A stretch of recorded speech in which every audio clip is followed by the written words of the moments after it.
like men's gallery lights. So it's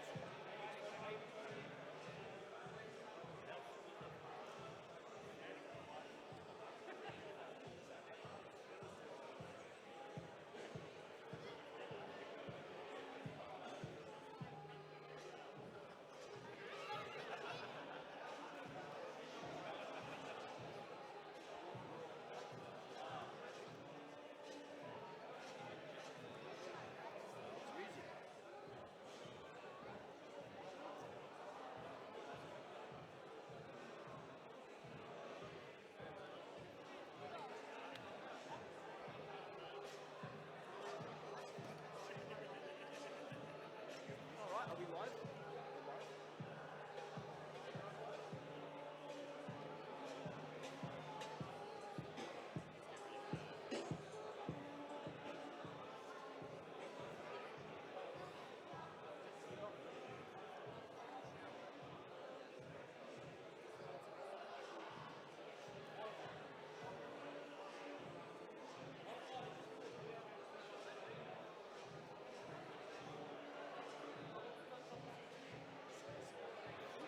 It doesn't dry. In the morning you need to get out.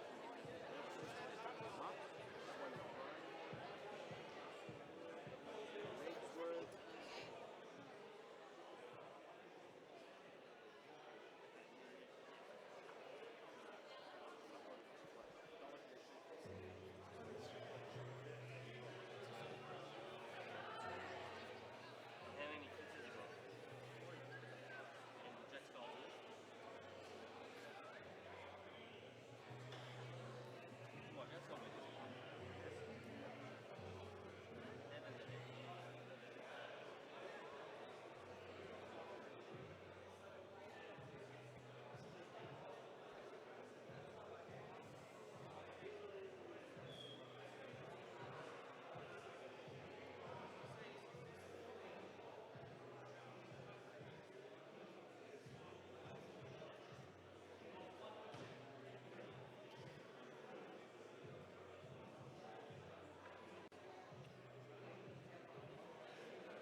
It is time.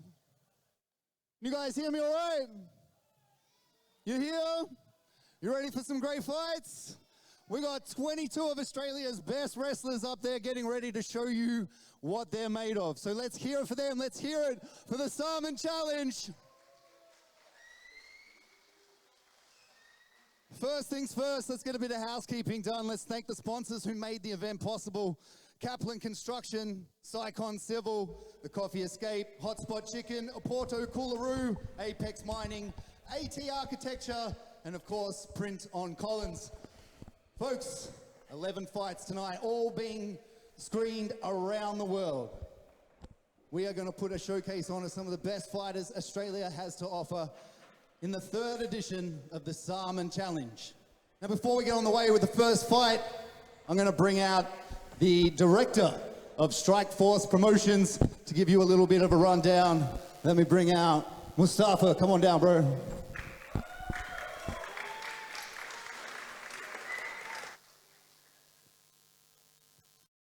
Everybody, thank you for all coming. Thank you to everyone that's watching the live stream at home. Took a long time doing this event, so I appreciate everyone's support. And I'd like to start off by thanking all the sponsors. Thank you to everyone that helped make this happen. You know, Kaplan Construction, Sycon Civil, we have Sarman Academy, we have Coffee Escape, we have AT Design Architecture, we've got Apex Mining, we've got Superior Healthcare, we've got Oporto, Print on Collins, King Street Pizza, VK Graphic Design, and also Hotspot Chicken. Thank you to all our sponsors. I really appreciate that. Thanks for their help. Thanks for their support. You know, they're what helped make this event happen. I'd also like to thank Burak and Badish for helping me, you know, put this together. I'm just really happy that it's all come together now. We've got 11 really exciting fights from all around Australia. We've got some of the best names that we could bring down. And we're hoping to grow this even bigger and get as big as we can. We've tried upgrading our last event, and we're just going to get bigger from this point onwards. There's not much I could say. I just wish everyone good luck. I hope everyone has an amazing show. And yeah, so thank you.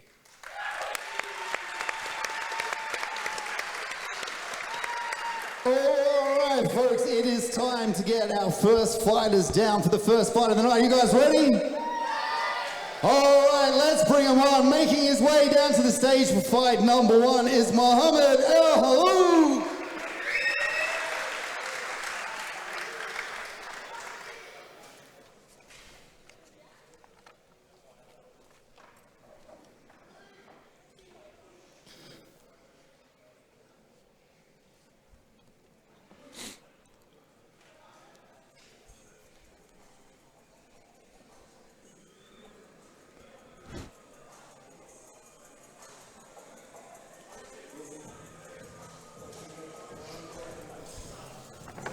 Ladies and gentlemen, put your hands together, Muhammad El-Halou!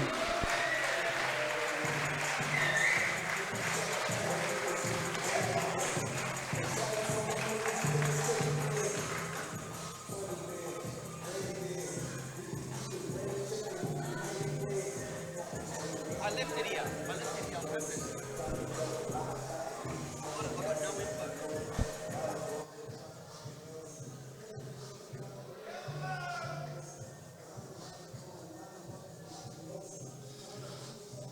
Ladies and gentlemen, Muhammad's opponent for this evening, please welcome down Rory Matthews.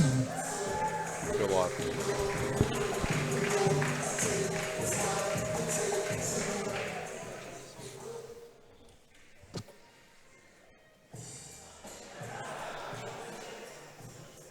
What a walkout song.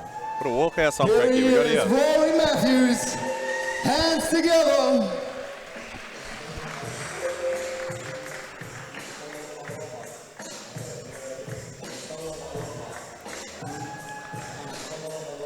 Welcome everybody to Sarman Challenge 3. My name's Frank Barker. I'm here to commentate, take you through the live stream. I'm here with light heavyweight UFC, my man Jimmy Crute, number 14 in the world. Here we are, Jimmy, again, the dynamic duo. We're back at it. Here The we go. dynamic duo. That's what we're... First match of the evening tonight. We've got Muhammad El-Halou against Rory Matthews.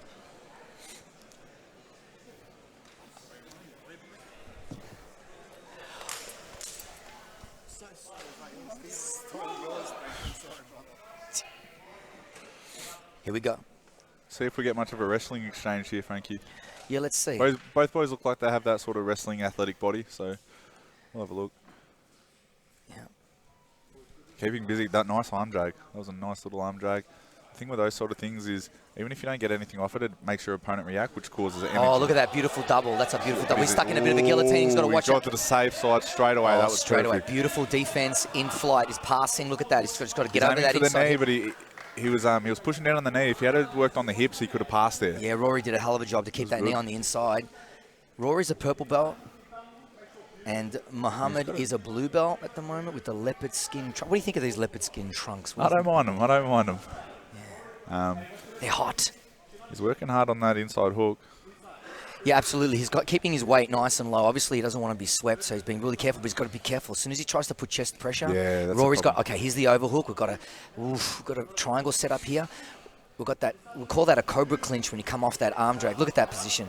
Beautiful. Oh, there's a choke there, Frankie. Yeah, he's trying to set up to go underneath like an He's gonna anaconda. jump, roll. yeah, he's going to jump guillotine. And though. Rory's looking at attacking that neck. He's on his neck the whole time. He might have something hard Is to this on, see. Frankie? I can't see. I don't know. It's hard to see what his arms are doing. He doesn't have a figure four. I think he's just got a palm to palm, but that can create a bit of pressure, but not the kind of pressure to really choke your opponent out. But right now he's looking for a deep. It's like almost like an arming guillotine, but it's when he doesn't have the neck completely free, it makes it really hard to get a good squeeze on those arteries on the side of the neck. Yeah. Muhammad, he's trying to pass, but he's trying to pass by controlling the legs rather than control the hips. Right. And that's what allowing Rory to regain his guard. Yeah, absolutely. If you're going to pass, the biggest muscle in the body, the strongest part of the body is the hips, I think. Yeah, for sure. If you can't control those hips and you're trying to work on the legs, it just allows people to regain guard and keep busy. Well, he might be just sort of setting him up for maybe sitting back on something. Also, you of know, course. And also, it's not a bad strategy just to get someone tired as well. That's It true. costs a lot of energy to retain guard. He's looking at some kind of body lock scenario, but the hands are not together. That was a nice little scoot. He's controlling the hips now, but He's got to his watch him. posture's not there. Yeah, he's going to pull guard here. He's going to throw that. Oh, nice sweep attempt. Oh, Good balance. Muhammad does a great job in keeping his base. 4:30 left on the clock. 2 points apiece. Nice Oh, pass. he's not quite passed yet. Rory's done a great job and been able to get that knee, and he's got to stop that knee coming through on the inside, Jimmy. I don't know. When I roll people and I get a guard pass and they regain guard, I always think that they're using energy. Yeah. And once they empty their gas tank, that's when you really put on the pass and really put on the pressure. I don't know if that's the case here, but that's what I try and do at least. Oh, for sure. It's strategic too. Oh, he's trying to backstep there. Look at that little backstep. Rory's onto it, man. He's got a good guard. I mean, he's looking for underhooks. He's looking tricky, at, hey? Yeah, he's looking at releasing that left leg when he gets the opportunity. He's got head control. He's sitting up when he tries to back up. His hooks are so sticky. Yeah, that's what we want. Good sticky hooks. A good hook always pulls, never pushes. Looking for a little John Jones arm thing. Oh, okay, he's got an underhook on that side. He's got a front headlock on here. He's got that seat belt from the front. Let's see what he does with it. Is he going to go to the looking back? like he's working the neck. Let's see if he goes to the back. This is the first time we might see a bit of a transition to the back here from Muhammad. 3:28 left in this. Muhammad Al-Halou up 4-2. Good sit out. Wow, Perfect look sit at out. that That was sit good out. wrestling. Really nice. Wow, look at that. He ends up Rory on scores top. some points. We'll see the difference in the control here, whether Rory's a guard guy or if he's got a good top He's game. setting up a triangle. If he gets that foot behind the knee, he's got to control his posture. Rory's trying to get up. He's got his hand. He's got kind of like this elbow in. His hand's almost out. Yeah, he pops out. He's It's always lucky a to get risk. his arm in like that. Not Yeah. lucky, he did it on purpose, but yeah, he's good to get his arm in. That's what saved him. How awesome is Rory's hair? I'm so jealous. I got better hair. He's past the guard now. Rory's up 7-4. 2:46 Ooh, left. jumps on Pulls Mount, but- guard again. Did he pull guard or did he try and jump on Mount and probably got a bit advantageous and tried to jump on Mount? I don't know. He might have been going for a guillotine. I'm not too sure. Anyway, play on. 2:33 left. Rory up 7-6. He's not interested in standing back up. He just wants to drag him back into his guard. Oh, look at that. Wow, that was incredible. impressive. What was that? Nearly A fell off. flying guard. That was a beautiful guard pass. That was athletic. That was really athletic. That was nice to watch. Does Muhammad get the points for this? How did he not get points for that? Surely he's going to get he passed the guard. Spectacularly. I don't know the rules in jiu-jitsu, but I'm sure when you pass the guard, you get points. Oh, here we go. There Yeah, goes there the we points. go. All Yeah. right, so he's So we up. should- So it's 9-7. Rory's down by 2. 2 minutes to go. Here we go. All right, we're going to see it get turned up now. Rory's going to start trying to wrestle his way out of here. Oh, Mo Good passes his guard turnover. again. Well done. Turtle position. And he's just Goes going to the straight back. Granby out.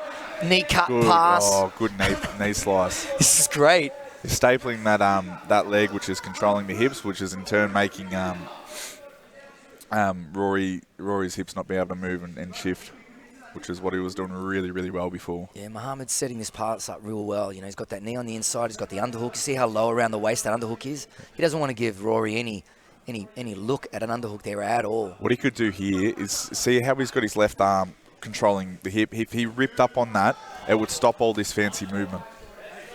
You're going to have to show me that next Yeah, Thursday. if you control someone's hip. Oh, you're right. You're absolutely right. Look at this. Here we go.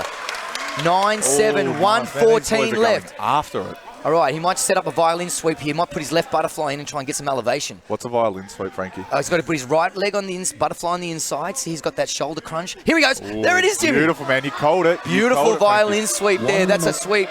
Here we go. It might be 9 each with 56 seconds left. What a great way to open Sarman Challenge 3. Relentless. 3 points. Both boys are relentless. Oh, Rory's up. 48 seconds to go. He's up 1 point. Rory's on top. He's attacking that It's neck. even. Muhammad's got to move, Jimmy. Oh, he's got a he's tapped. guillotine. That was beautiful. Wow. Man, was he looking for that the whole time? He went for his neck a few times in that match. He did. He did. That was fantastic. He waited Congratulations. for his right moment and he took it. That was impressive. Mate, 38 seconds to go. Yeah. Wraps Ladies it and up. That gentlemen, was put your hands beautiful. together Jones. for a Man, great that was- first fight of the night. that was unreal from both blokes. Yeah, man, that was awesome. It's fun to watch. Rory Matthews. Hey, Rory, let me catch you for a second, man. Over here. Man, that was a great fight to get it off, man. Thank you very much for coming down and competing. Tell us a little bit about what is in the future for yourself, good sir. Trying to get New South Wales, Vics and Queensland out in the next 3 weeks. And then I've got a baby on the way with my missus, so I'm going to take a bit of time. Congratulations, man. Everybody put your hands together for Rory here. We're going to get you over for a photo with the team. Where's the team? Come in, boys.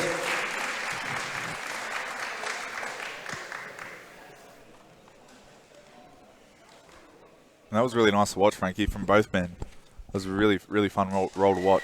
Oh, 100%. That was fantastic. Very exciting way to start proceedings tonight. Sarman Challenge 3. We love the non-stop action. Oh, dude. We love it. Oh, yeah. Oh, yeah. Keep it coming. Thanks for joining us. If you're on the live stream, we really appreciate you hanging out with us.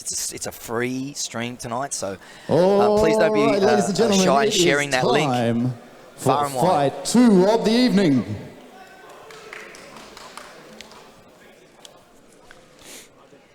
Sorry, bro.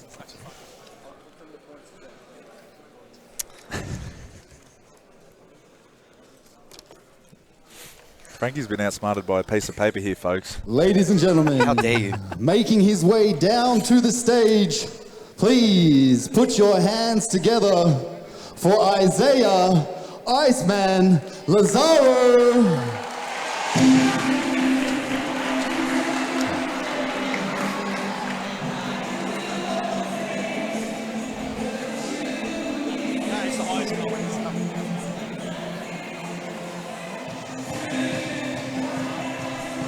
Isaiah comes to us from Gacy Baja in Blacktown City.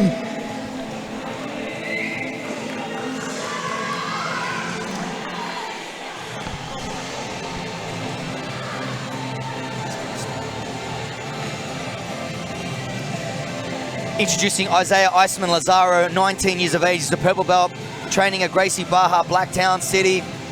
He weighed in at 67 kilograms. Some of his achievements. Can't see. I can't see, Jimmy. You might have to read. Isaiah's opponent for this evening, Hang on, I'll show some fighting out of Fighters Express, Sutir Kuchkov.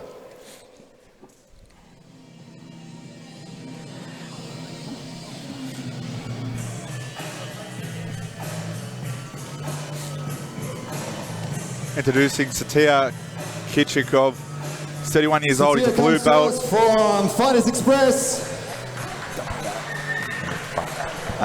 We've got a serious age disparity here. It's the young versus the old.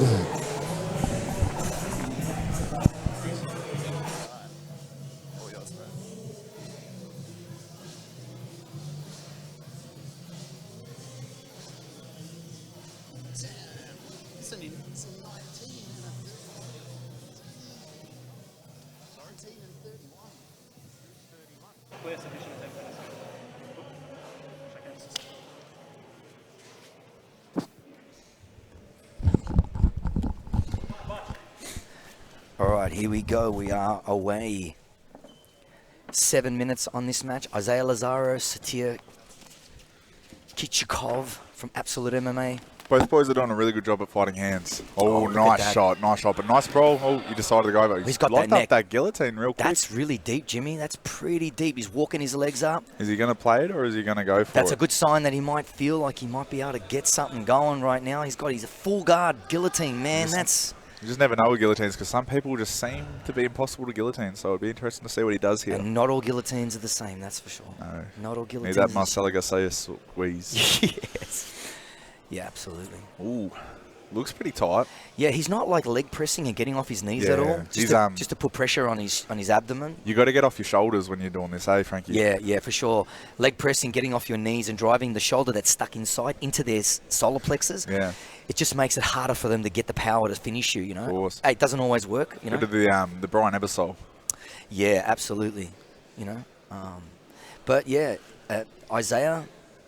Seems to look like he thinks he's got something. Is he just sort of feeling it out, or is he just biding his time to go for it? As you know, this is also a front headlock position. Yeah, he's let it go. I thought maybe it's probably a smart move because you got to go for if you're gonna let go of the guillotine, you got to go for a sweep. Yeah, or feed off it. Yeah. Set it up like a path. He's got his points for that. He's not too concerned about posturing up here. sort of pinning him down a little bit. Satia's not really standing up to try and challenge Isaiah's guard. I'd like to see him stand up and put some pressure on there, even just create a scramble. Of course. Even just sit back on the legs and just give him an excuse to want to open those feet up, just pop them open and start attacking those heels. Absolutely. You don't have to do much to start working on someone's guard. I look at someone's guard as in, I just got to get them tight enough to make them let me pass. Right. And I just posture up and I keep working it. Oh, he's going for that little armbar there. That's a sneaky little move. Yeah. I like that. Yeah, it's a prone armbar setup that you can turn into what we refer to as a violin sweep or a shoulder crunch style sweep. Yeah, it's very, very powerful against bigger opponents too, for sure. But you just got to be, like, he's looking to be really active, and I like that because if you miss a submission from guard, it opens up opportunities to scramble. It opens up opportunities to set up other submissions and sweeps. So if he keeps active, it keeps your opponent honest. Absolutely. Right now, Isaiah is trying to get something going. Referee's having a word to him.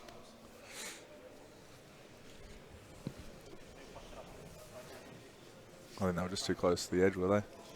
Maybe. Here we go, restart.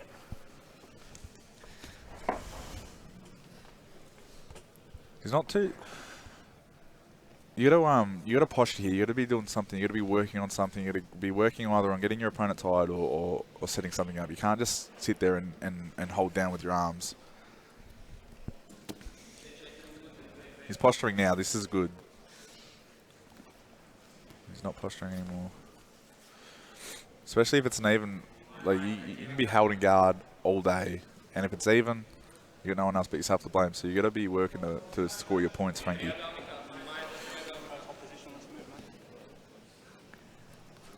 Well, Satia has had 22 pro MMA fights with most wins at a submission, yeah. That's nice. He's gone for the legs. Oh, he did sit back on those legs. Nice I'll let you reaction. talk when they go for the legs, Frankie. I have no idea. Oh, it's okay, mate. It's okay. There's only 2 legs, so it can't be that difficult.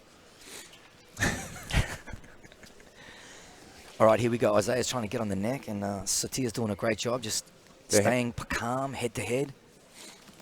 Oh, nice arm drag attempt. I love that arm drag inside foot trip. It's so underrated because even if you don't get anything off it, you're making your opponent flinch, you're making your opponent use energy that they don't need. And if you're reacting, you're using more energy than when you're acting. For sure.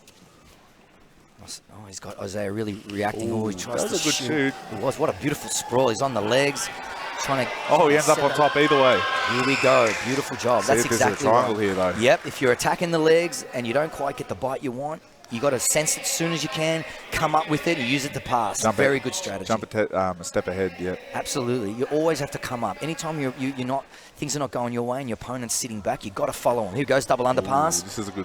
Ooh, what's going on here, Frank? Oh, it's armless. Can you get this without an arm? It's very difficult. It's called a cavalcade, but you have to have your own arm in there. Okay. Or an armless triangle, I guess, but you have your own. Oh, he goes, he's trying to flip it over. Look at this. This is a crucifix trying to set up the back from here.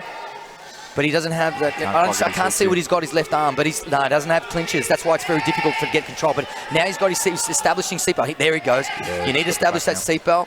Now, get back a little bit. Yeah, now he's got control. Yeah. That's why that Go body seatbelt triangle. is so important from all positions. I'll tell you who's got the worst body triangle I've ever felt is Burak. If it gets you in a body triangle, you ain't moving. Your intestines are coming You out. are... We got 1:54 on the clock. Isaiah is up 6. Satia has to... I think he's got to try and find a way out of here and get a submission. He's behind on points with 2 minutes to go. Body triangles in. Wow. With the lock on the leg. It's got the foot behind the hamstring as well. That's very, very advantageous. Hides that foot from any foot locks. You turn to the right side though. You got to turn to the side that the leg's on. Yeah. The foot's on. Sorry. Absolutely. Because you can put on a foot lock from there. Yes, you can. Satia's trying to attack the feet. Doing a good job fighting the hands. He's got to be so careful. 1:37 left, down by 6. Isaiah doing a great job right now. He's got good hooks. Yeah. They're just sticking right in there. Yeah. Got the good dexterity through his legs. You know, the level of jiu-jitsu, man, right now in Australia. Crazy. Isn't it? Isn't it? Absolutely It's just crazy. Look at this transition from the back to mount. Oh, but look at that. Satia just shrugs him off. He's going to try and get to his feet. Isaiah doing a hell of a job, trying to pass the guard, staying top half. And now you're... Ooh, he takes it back. That was a beautiful back take. Beautiful. Wow. Satia now has to submit him to win this. He has to submit him to win. This is where you're like, man, what do I got to do? Yeah. You just had your back taken twice in a row. you've had someone hanging on your neck for the whole fight. You're like, this tests your character. This is where you got to make a decision whether you're in this or you want to way out. And it looks like he's still here. Yeah. He doesn't look like he's thinking about quitting, so this is good. Kichikov has to take a risk, Jimmy. Absolutely. I know, Absolutely. you're down 55 to go, you're down 10. Mate, I'm taking a risk. You got to jump on something. I've got to do something. Here we go. Here we go. You know, what's going on here, Frankie? I don't know anything that's going on. Okay, he's trying to set up the back from here. He's kind of got that hook in. He's going to try and roll it over, almost like a bolo. But because he's laying flat on his back, it doesn't really look familiar. But once he gets up on his shoulders, then it changes a little bit. So here he goes. He's trying to get to that back. Like, it's like a back step. It's like a half bolo to the back. Man. He's got full mount. Oh, this is a done deal. How good are these scrambles? Yeah, unbelievable. 30 seconds to go. He's got those annoying legs. Yeah. When you try and pass someone like that, it is so frustrating. Oh, yeah. You get halfway past and then he scrambles into a better position and you're just like, what do I have to do to pin this guy down? Yeah, this is a done deal. 10 seconds to go, down by 14. He's going to go for that Kimura. Why not? He's Absolutely. up by a million. Why not? That's a good little setup when they go for that sit-up sweep and then they jump on the Kimura. I love doing that. Yep, absolutely. He's got his hand pinned underneath though. Yeah, it's a handcuff. Just a little bit too late. Too little, yeah, too late. what a great win by Isaiah Iceman Lazaro. What a great performance. That was a great performance by both guys. Beautiful jiu-jitsu. Yeah, absolutely. Absolutely. Ladies and gentlemen, your winner by points, Isaiah the Iceman Lazaro. Well done, Isaiah. Man, that was a great fight tonight. Tell us a little bit about what you got planned for the future, who you'd maybe like to see at a future Sarman Challenge event. Yeah, absolutely. So actually for this Sarman Challenge 3, I didn't really have an opponent in mind.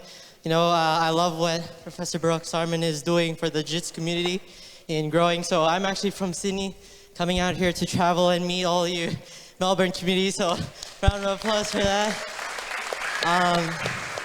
Yeah, I'll fight anyone, whoever is trying to, get big in this sport, whoever's at the top of the sport. Honestly, I'm just glad to have fun and share what I love to do here tonight. Oh man, you put on an absolute clinic. Thank you very much. We'll make sure we get a photo, get the team in, get a photo with the team as well. You hit the nail on the head there, Frankie. It's about having fun. Yeah, 100%. Whilst we're waiting, we'll take some time to thank the sponsors.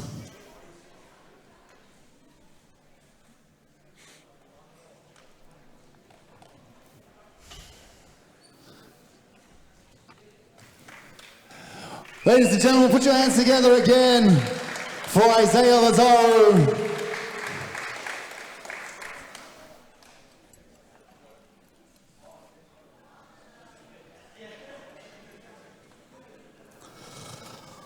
All right, it is time for fight number 3. Making his way down to the mats now is Khan Husmek. Ladies and gentlemen, put your hands together for Khan Husmek.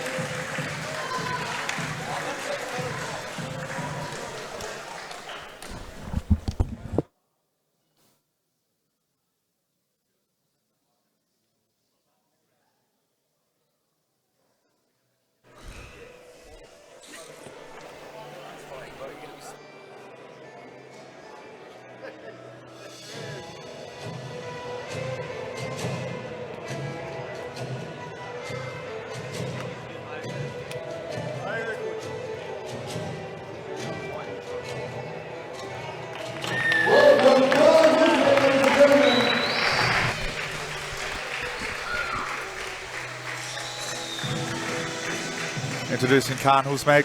He's 21 years old. He's a purple belt and he fights out of XFC Narrow Warren. Weighed in at 87.2 kilograms. And man, I am very impressed with this kid. He's really blown me away with his MMA. And he took Siraj to deep waters. And Siraj is one of the best grapplers that I know. Last time here on Khan's opponent for this evening, ladies and gentlemen, put your hands together for Chaz Teote.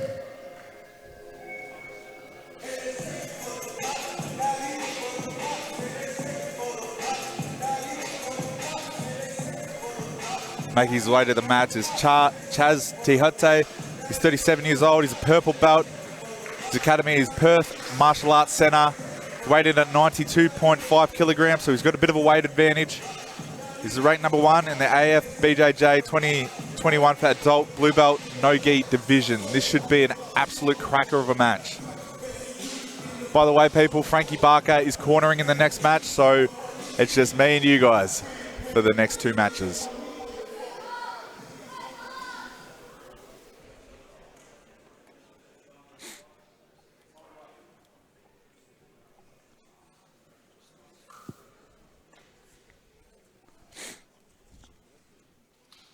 It's going to be interesting to see how Chaz uses his weight advantage.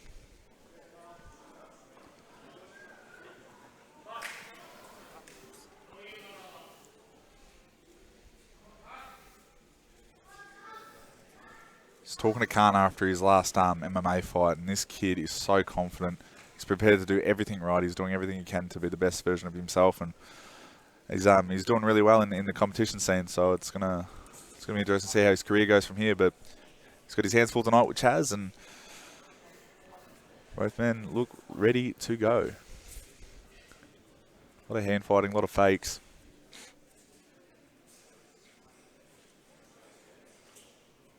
Sort of feeling each other out here. Looking for that arm drag. That's just to test the waters.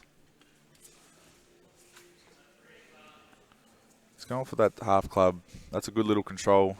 Get someone in the half tie clinch. Even for jits, it's a good little control. It's a little bit of a slap. This one. Ooh. Close to the edge.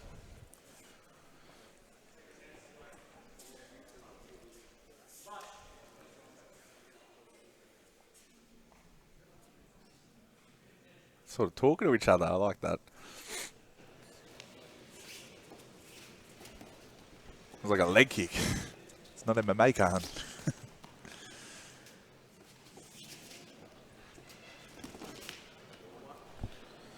Chaz pulls guard and he's a bigger man. That's interesting. See what he's got from here. Khan's top control is so good. He's controlling the biceps really well. He's going to start working his way down to the hips, I think. Yes, this is a good wrestler's pass. I don't know the technical name for it. Sorry, guys. Frankie's not here to do that, but there's a good attempt to pass that's making his opponent busy. Making his opponent expend energy to try and keep him in guard.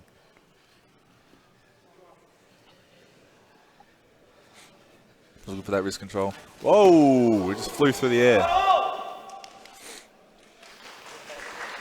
what happened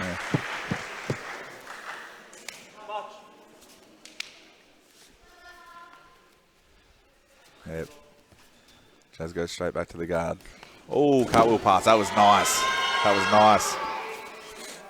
Khan's looking for that wrestler's pass. It's he just shifts his hip to one side. It's a good little pass and it doesn't take too much energy.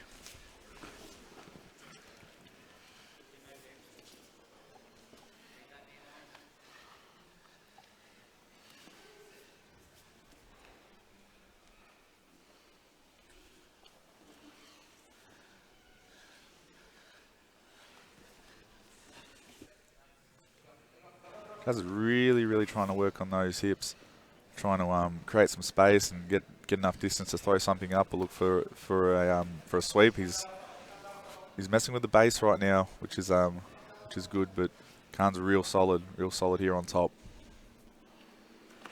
Would like to see him grab a wrist, get some wrist control, pin that wrist. Chaz is using his arms really well to post.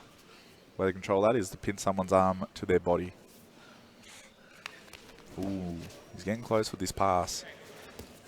He's got that pass now.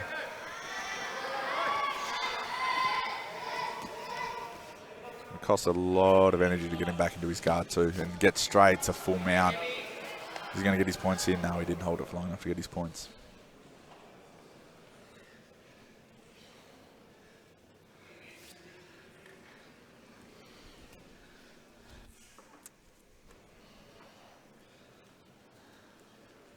Doing that bicep control.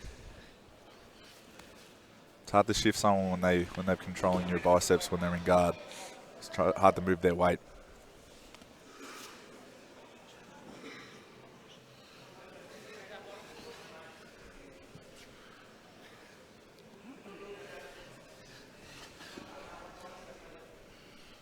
Chaz has locked up his guard now. He was trying to create space by putting his feet in Khan's hips before to get some space, and he was obviously trying to work something, but now he's changed his game plan a bit and he's closed his legs up. He's going to start trying to work from full guard.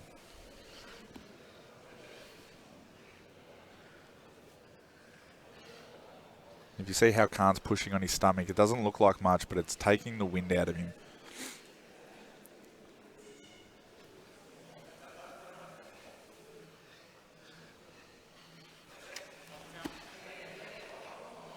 Khan's keeping very nice posture.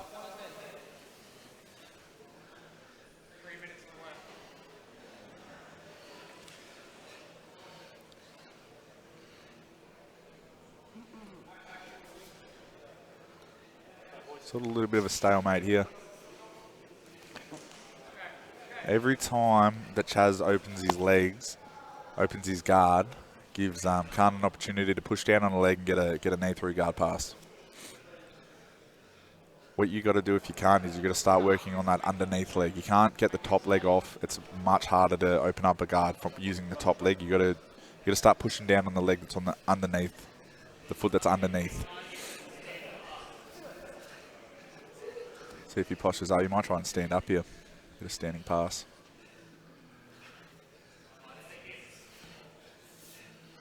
He's got really good posture here though. Chaz has been very smart in here. He's not expanding too much energy to keep him here. But here we go. Here's the pass. Let's see if he gets straight back to mount.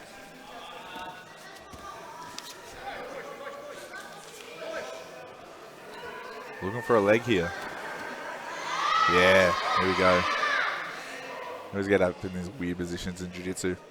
I don't know what this one's called. I need Frankie. Oh.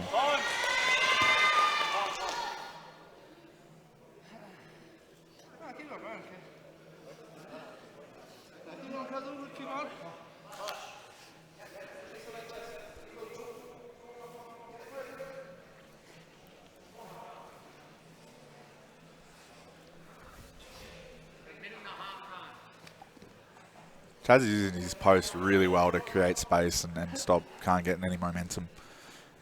If you can't, you gotta grab those wrists and as I said before, you pin those arms to the body or pin those arms to the mat, and that takes away those posts.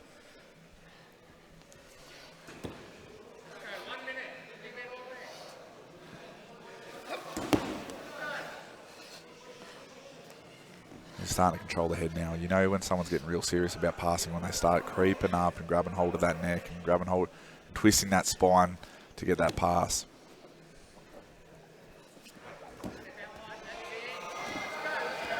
Yeah. Going to take the back here. He gets his points. Oh, he's hooking that leg up too. Look for a body triangle. This is a very, very uncomfortable place to be.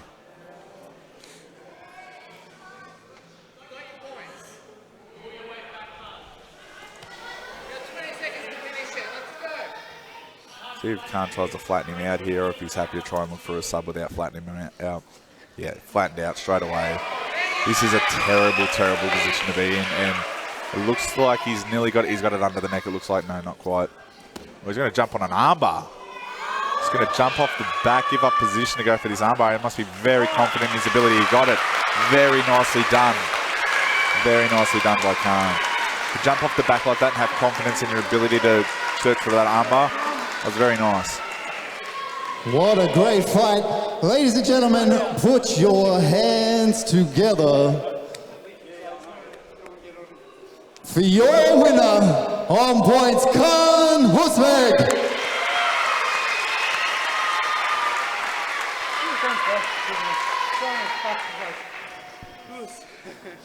Khan, you're right, man. You're no stranger to the Sarman challenge, bro. Did you get to execute your plan today? Tell us a little bit about the match. He felt way stronger than I anticipated. He is a bigger boy, so I knew that anything miscalculated wouldn't work in my favor, so I wanted to make it fun. I got stuck in his guard a bit, but I wanted to make it exciting for you all, but I did the best I could. Excellent, man. Thanks very much for coming down. We'll get a photo with Burak and the guys.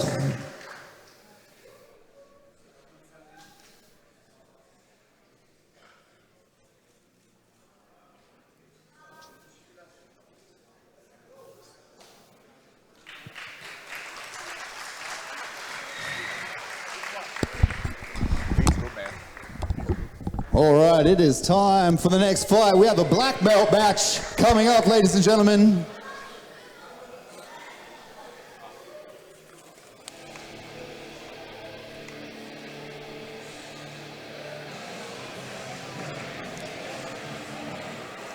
Making his way down to the mats now, we have Joshua Precuste.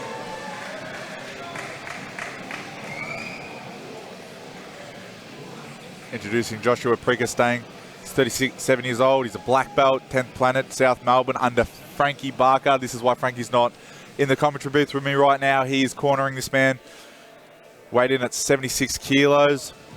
I rolled Tito back, that's Joshua back in the day. This guy's good, man.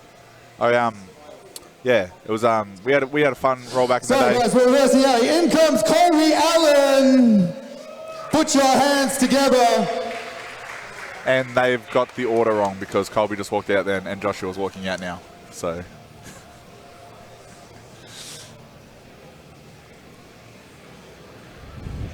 I know, I'm on the wrong fight. What? Colby's opponent this evening, coming down to the mats. Put your hands together for Kyle Mayochi.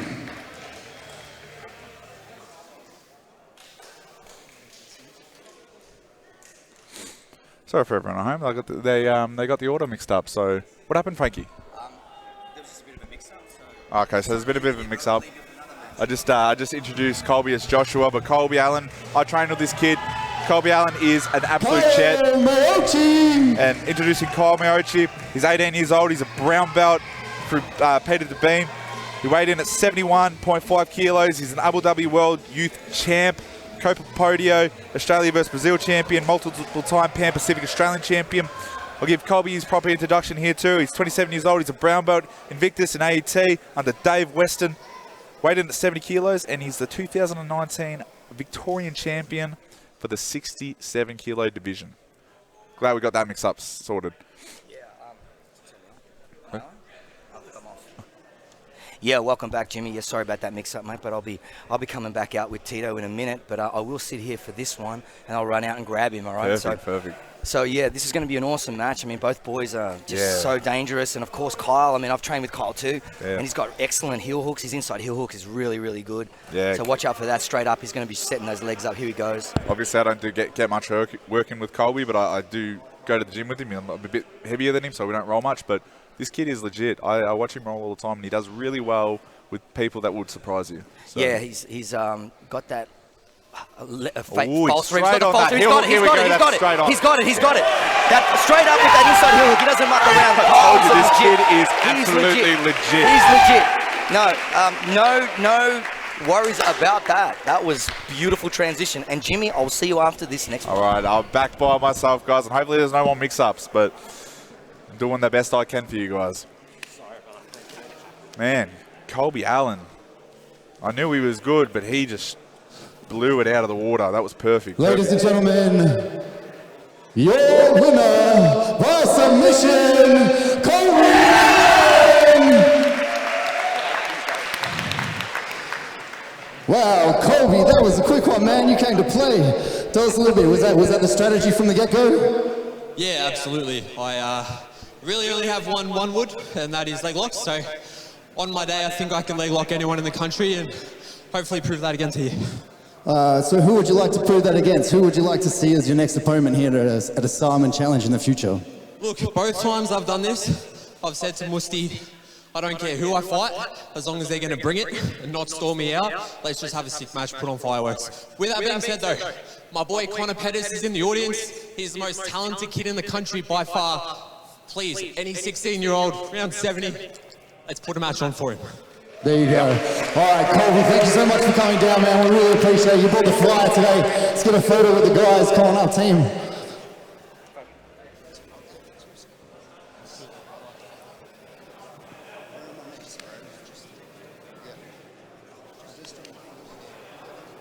Look at the mullet on Zach. He's trying. He's living in my shadow, but he's trying his hardest to grow a great mullet.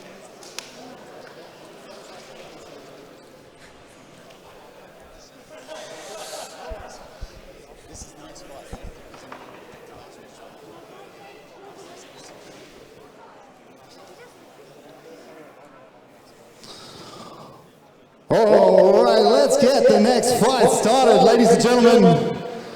It is time to bring in the next fighters. Making his way down to the mat, put your hands together for Joshua Pakistani. All right, second time is the charm. We've got Joshua Pakistani. He's 37 years old. He's a black belt under Frank Barker at 10th Planet in South Melbourne. Weighed in at 76 kilos, and he's legit. I rolled Joshua back in the day, and he gave me a really, really hard roll when we rolled years ago. So I'm excited to see what he can do tonight.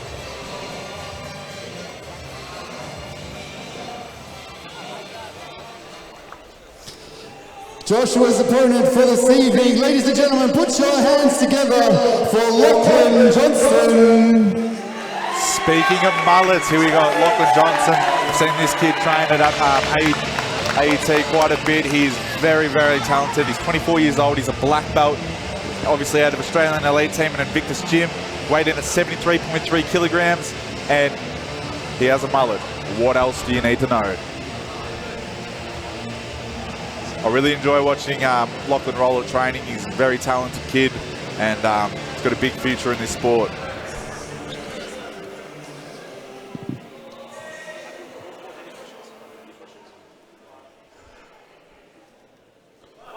And Lachlan looks like he's ready to get involved. Pulls guard straight away. He's got those hooks in, nice sticky hooks. Joshua keeping a good distance. Playing a smart game here, standing back on his feet, making Lachlan work. Lachlan goes for that arm drag, beautifully takes him over. He's got a good head position here, good posture on his feet. He's looking to pass. He's doing that steering wheel pass. I love that pass. He's jumped on the neck here. He's working his pass, threatening with that neck. Pass guard beautifully. Just goes around the flank. See if he gets his hooks in here or if he's happy to sit in side turtle. He's got lots of practice dealing with people in turtle because he trains with Zach. He's going for that. He's happy to get one hook in. I like this position actually. It's a good position. But Joshua's going to be used to this because this is like the twister setup in 10th Planet. They're known for their twisters, so he's going to be used to dealing with this. Be interesting to see how he deals with it.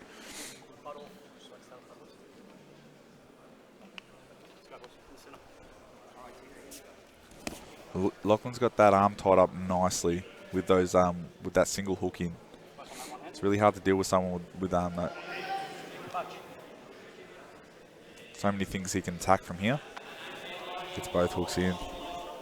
Working that neck. Pushing on that face. Sometimes you just got to crank on that face. Oh, he's looking for the armbar here. This is a big risk move. We'll see if it pays off for him. Tito defending nicely. Joshua, sorry, that's his nickname, I believe.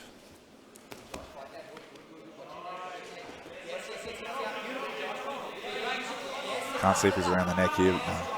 Use that nicely. He's getting his straight for the pass here. That knee through.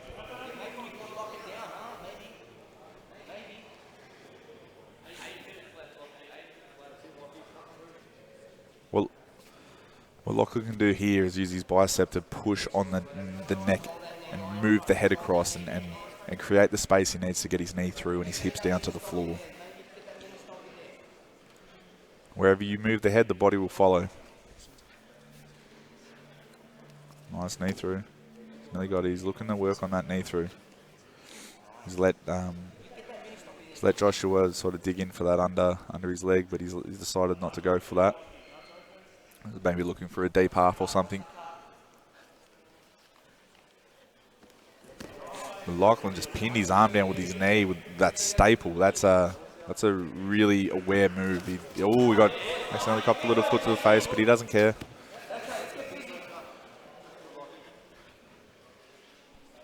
Lachlan is rolling really confidently. He's leaving, he's posturing up, and he's just going to work here. He's not too bothered. I was speaking to him this week, and he was really confident in his abilities. He's so talented, so I can see why.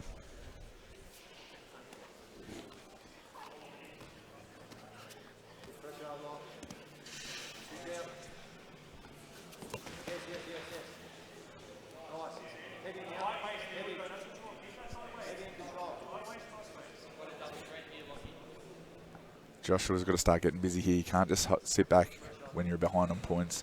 There's 6 minutes left to work. You've got to start making something happen now, because the match will get away from you very quickly. Sometimes if you're ahead, 6 minutes feels like forever, and if you're behind, 6 minutes goes so quick.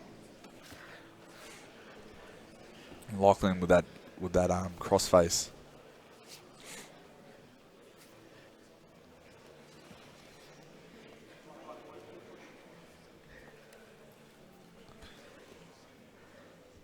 Well, Lachlan needs to do is shift his hips, and he's going to be passed just like that. He's got to be careful, because Joshua's going to look for that leg, and he's very good at that.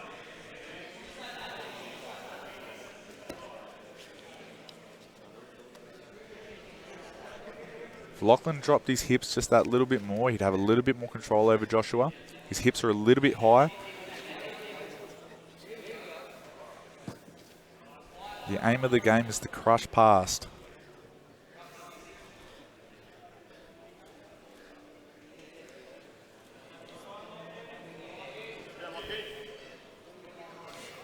Got a nice little control around the body. He's going to try and wrap that arm up and push it behind his back. Once you do that, you can just pass at will and squash. He's got such good positioning.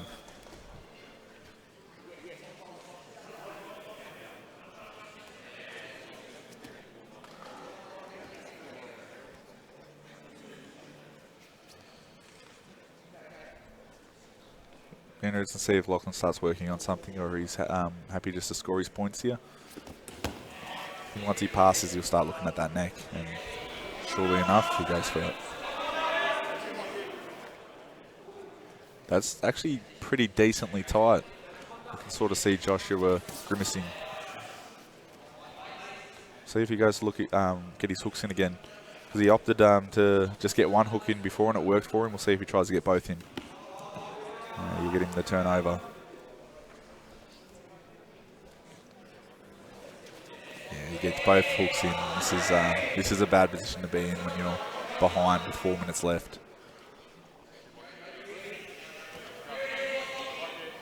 Can't really see from here how close he is on that neck, but he's fighting the hands really well, using the hands to control, and he might be not quite under yet, but he's getting closer and closer each attempt.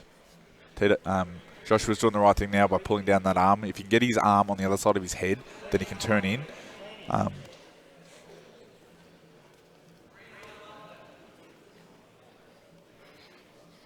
That's on the face now, and sometimes that's even worse in the choke, when it's across your mouth and nose and your neck's getting cranked. Really demoralising stuff.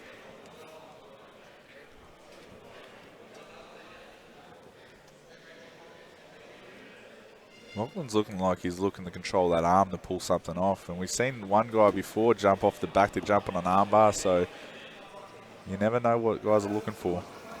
Oh, but that's around the neck, and that is tight as. I don't think he's getting out of this. If he gets out of this, he'll impress me a lot. I can't see from here. Very, very tough by Joshua to survive that position. That was tight.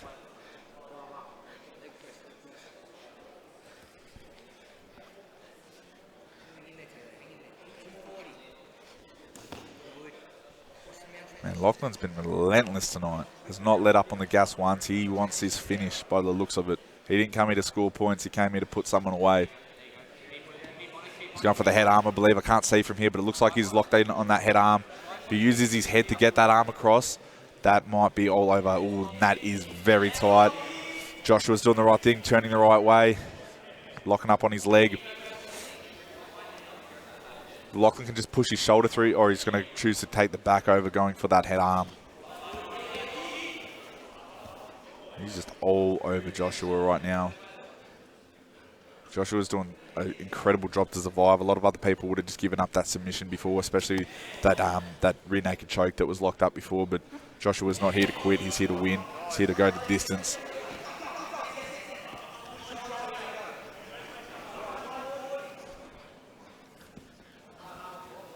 Looking for that deep half to turn in underneath him, and then he can look for sweeps and all sorts of things from there. But Lachlan's base is just that little bit too good. He's making it very hard to duck in underwards.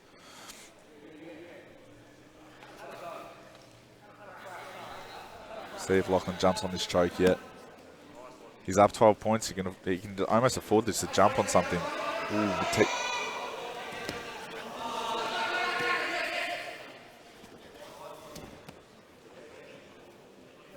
I really like that Lachlan's really working from turtle and getting beside the turtle, wearing him out, and then getting his hooks in rather than just jumping straight on the back, because there's too many times you see guys jump straight on the back and get tipped off, and then they lose their good position that they've worked so hard for.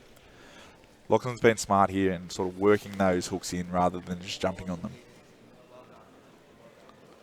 He's got such good posture here.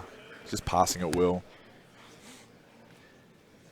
Tito is just very, very hard to put away. Not 1 ounce of quit in him.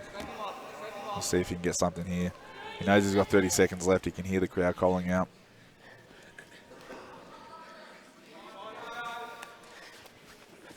See if he jumps on something, and see if Joshua jumps on something.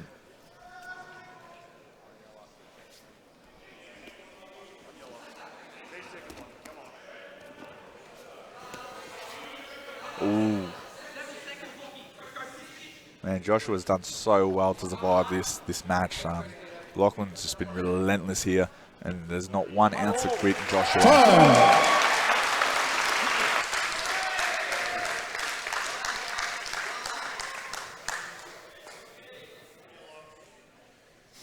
Ladies and gentlemen, put your hands together for your winner by submission, Lachlan Johnson. Lachlan, give you a second to get your breath, man. That was a big, long match. Tell us a little bit about your ideas going into the match and if you're able to get your game together. Before we went into the match, we had a game plan from Zach and the other coaches. Executed it perfectly. We knew what his game was. We knew what we were walking into. It was perfect. Just couldn't get the finish this time. He's very tough. It was a great match, man. You had the back for just about the whole game. Tell us, next time you're here at Sarman Challenge, who'd you like to see here on the mat? Last time with the Vicks, I lost the final to Max Viney. I need to redeem that. It's on my conscience. I can't have it. I need that guy here now. All right, we'll talk to the organisers, see if we can organise some redemption. Make sure you get your photos with the guys. Jump on up, team.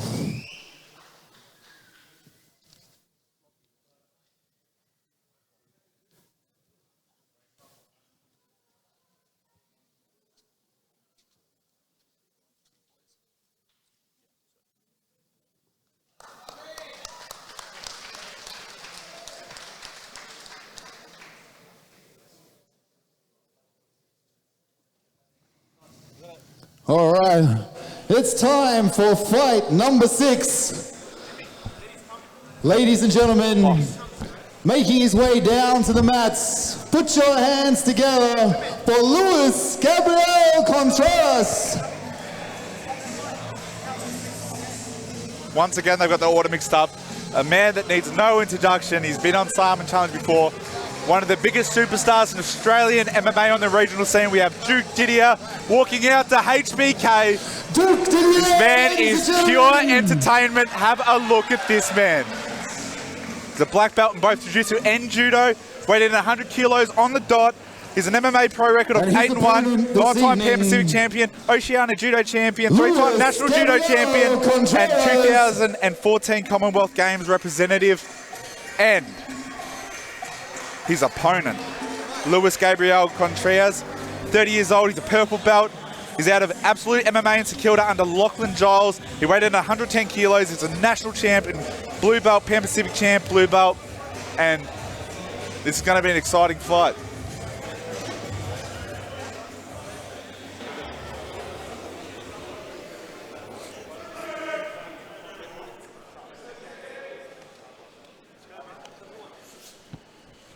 You got to wonder how Lewis is going to approach this situation. You got a black belt in judo, Commonwealth Games representative, Olympic alternate. Are you going to pull guard, or are you going to try your luck and try and get a takedown? I was talking to Duke, and Duke was saying he was really going to go heavy on those sweeps, try and open up that snap down, get him down. Lewis looks like he's a hard bloke to take down. So once Duke gets these body locks, someone's going for a ride. If Duke gets a body lock, which he has, he's going for a ride. You can't stop it. If you let Duke Didier get that body lock, you're going down. I promise you. I've been there.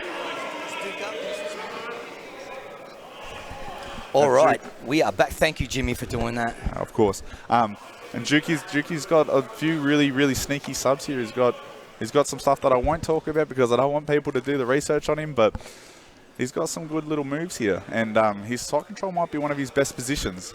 Yeah, Duke's a beast. If Duke gets on side control on you, he can tap you from pressure. Yeah, he's really talented kid. I've seen him around the traps over the last few weeks. He's one of my main training partners. Down at AET, yeah, this boy's got some mad skills. Mad skills. And he's just got these different sort of submissions that come from judo that a lot of jiu-jitsu guys don't really know how to deal with. We were talking about it. We said if he goes to guard, just lock up that half guard.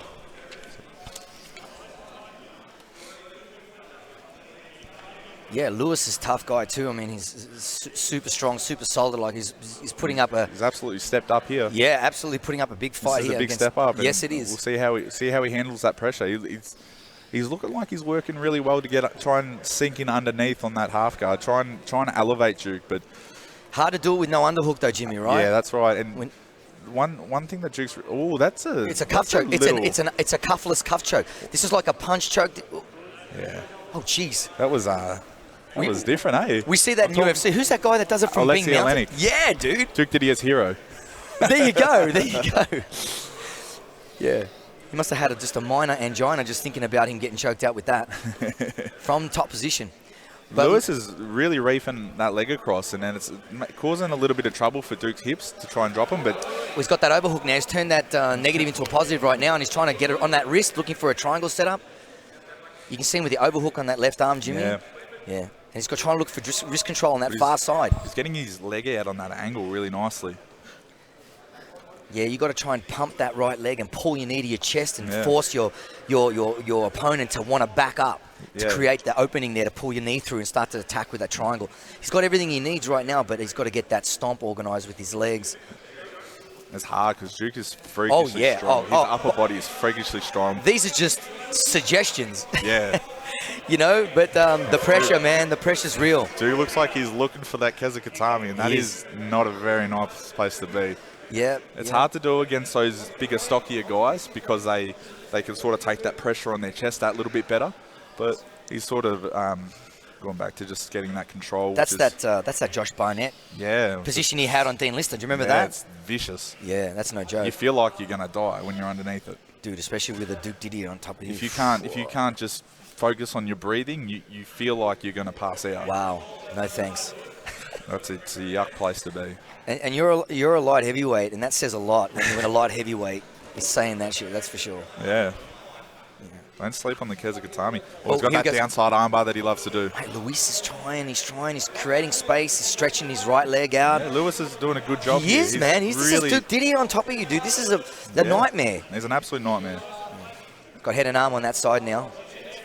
He's looking for that choke again. What did you call it before, Frankie? It's a cuff choke, or it's like an Ezekiel. Yeah. Or it's like a punch choke, where you just you put the arm around the neck and you punch that top arm on the inside of the trunk. Duke was to get his left hand in front of Lewis's face and just push down his chin and just create that space. Absolutely. That's sort of how you get out of that. Yeah. But that's what he wants. That's what Luis wants, the posture. He's really good at that, and that's a sneaky little move. Yep. Luis looks pretty calm considering he's been tormented this whole round. If you're drawn against Duke Didier, you pretty much got to know that you're going to end up on your back at some point unless you catch him early. Oh, 100%. So you've got to expect that he sort of knew that this was coming, and he's got a good plan for it. Like if he had a Duke's passing. Oh, this is bad. This is bad. That switch base, such a good control. All those little movements with Duke's hips is just every time that Luis is starting to set, Duke just switches up that angle. Yeah, Luis is starting to look for that Heisman. You can see he's got his hands under that armpit, waiting for Duke to move his arm to the other side. Maybe there's a frame. Beautiful frame. Look at that. Nice. Beautiful nice frame. Yeah. Well, now he's got full guard. Okay, let's see what kind of guard Luis Gabriel Contreras has. Absolutely. Like, he's worked hard to get him back to his guard, and obviously he wants him here for a reason. He's got to control Duke's posture. That's the number one thing. That's what Duke's really been working on is that posture, because he's so good at holding people down, but you need that posture to start passing. Absolutely. We want to see him pass here. We don't want to see him sit here for 4.5 minutes, that's for sure. I mean, I can't blame him either. I mean, it's tiring. He's got to work on that other leg. If you're trying to break open the guard, you've got to go on the underneath leg. You can't try and push down on the top leg. Right. I understand.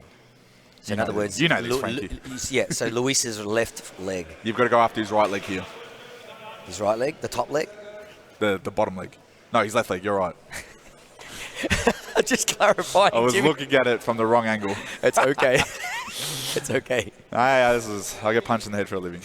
Well, look, Duke's right arm is on the mat. I'm thinking he's got to control those biceps, doesn't he? Yeah, Luis is really trying to take advantage of that, but I'd like to see him get his legs up and start looking to threaten. I think Luis has some really sneaky stuff that he's confident in, and it looks like he's trying to jump on those sneaky sort of moves. I'd like to see Duke posture up here.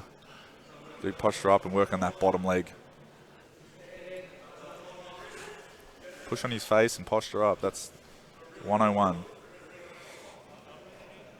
It's okay, he's working on that wrist control. Because see, Duke's got that right arm in the mat. Here we go. He's setting up a triangle. He's got to watch the triangle here. Now he's got to bring that. Oh, he's open. He's got to bring that right knee through and up and over. Wow. A split second. Yeah, you don't have a lot of opportunities in these matches, man. You just, you have to train yourself to just completely be committed to any opportunity that comes up. Go for broke. You have absolutely. to. Because, dude, how many are you going to get against black belts, dude? How many are you going to get, Jimmy? It's like when I first started watching jiu-jitsu, and I used to get excited to watch a black belt match, and then you watch a black belt match and you're just like, damn. Unless you're trained and you can see what's actually going on, it doesn't look like there's much happening, does it, Frankie? I know, but there's plenty happening. There's absolutely plenty happening. Every little hip adjustment, every little adjustment in guard, there's so much happening, and it's such a stressful position to be in because Duke is, now he can go for that leg. He can go for that same leg because now it's underneath. Yeah, that's right. It's his right leg. Dude, I'd like to see Luis take advantage of that, because there's a battle there. Yeah, you can't reach. You know what I mean? And Duke can't reach back. No, this is postured. See, him being able to recover with that right arm is just, you just lose like 25% control over that person. This is a dangerous game to play, reaching back with no posture. You've got to have your posture first. That's why I'm saying you've got to be ready to just release that guard and just throw those legs up like a ninja. Yeah. Duke's got such broad shoulders, it's really hard to get that triangle synced in. I know, and it's all easy to say sitting here, but we both know how this feels, It can happen, and reaching back like that is very dangerous. So he's gets that step over, really nicely done. Because his guard's not being threatening, it's an invitation. You sort of got to not worried about it. You got to earn the respect if you're in that guard. You got to let him know. You got to let him know that something's coming. Yeah. And you might not know what's coming, but something's coming. Exactly. Well, Luis is still in the match. 125 left. He's down 6. Duke Didier is doing a hell of a job. Wants to get a sub, or if he wants to if he's happy just to get the points out. Look, I'm sure with about 40 seconds to go, I reckon he'll jump on Keza. Yeah, Duke's gonna go for broke. I mean, he can't really lose unless he's swept past mounted and has the back taken or something like that.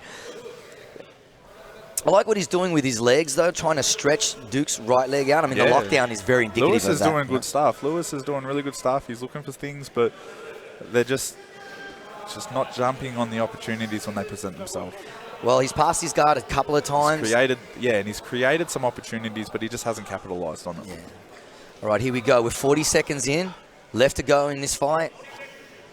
Duke Didier up 6. Luis Gabriel Contreras doing a great job from the bottom.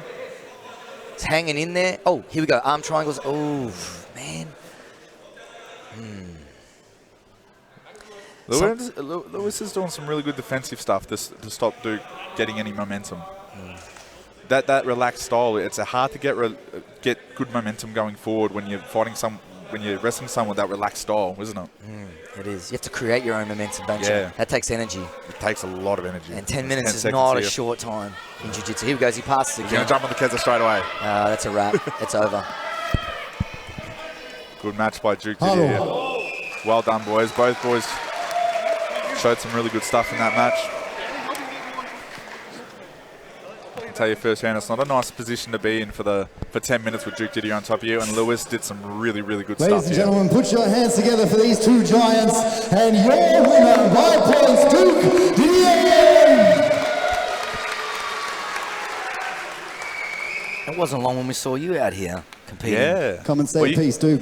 Frankie, tell the people at home what you got coming up. You got something exciting coming up in 8 days? No, 7 days. 7 days. Yeah, I'm Queensland. All right, you're no stranger to the Sarman Challenge, bro. You would have had a game plan coming in. Tell us, did you get to execute the game plan? Did the match go how you wanted to go? We only got about halfway through the game plan. I was looking at obviously past guard. We passed guard, no worries. But then we're obviously trying to set up a few subs from side control. Credit to Lewis. I know your name now, mate. I won't forget it. Good work, buddy. While I'm thanking a few people, let's just do one little quick one. Happy Mother's Day, Mum. Love you, miss you guys. I want to thank my coaches at Resilience and A&T for pushing me every week. I want to thank my training partners, big boy over there on the commentary, Jimmy Cruz. My gorgeous girlfriend's out there somewhere as well. And also Barack and Musti, this event.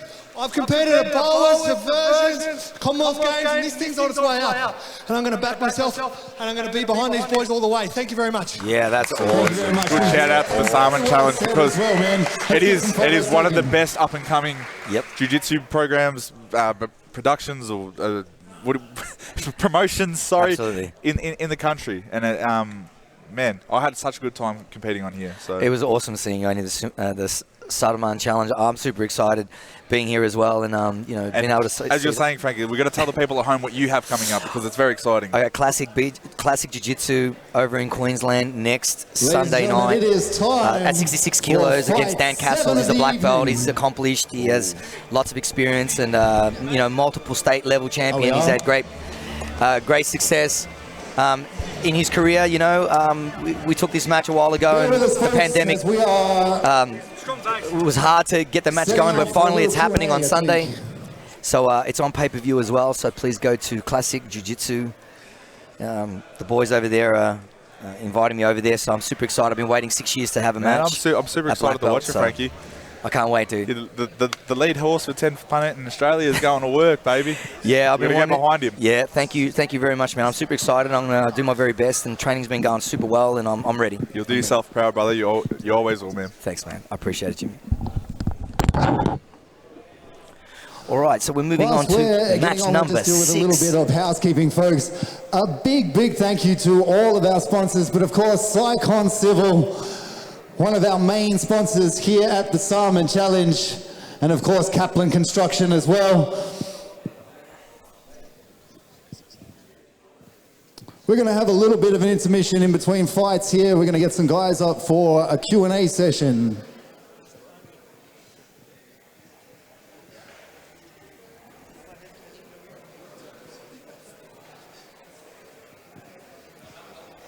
Big shout out to my boy Tony Alcock over there up northern Australia. You guys are doing awesome up there. I appreciate the support and the love coming through. Much appreciated. Hope you guys are all well over there, enjoying the day. Big Mother's Day to all the mothers out there as well.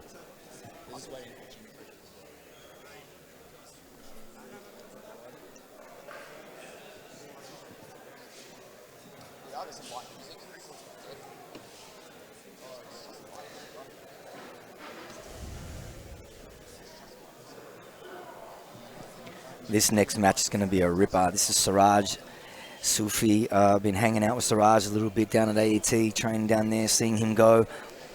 Some of my boys have been getting down and training over there at AET as well, getting ready for projects coming up. So the jiu-jitsu scene's really blowing up. And, you know, like Jimmy was saying, you know, promotions like Sarman Challenge is just the next level, you know, and we are so glad to be part of this, you know, no doubt about it. And to see the talent coming up and all these boys putting it all on the line for our entertainment has been absolutely fantastic. And Siraj just got his black belt recently.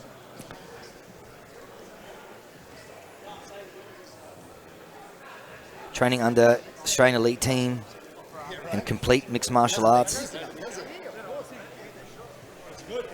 Exactly right. It means everybody's doing well.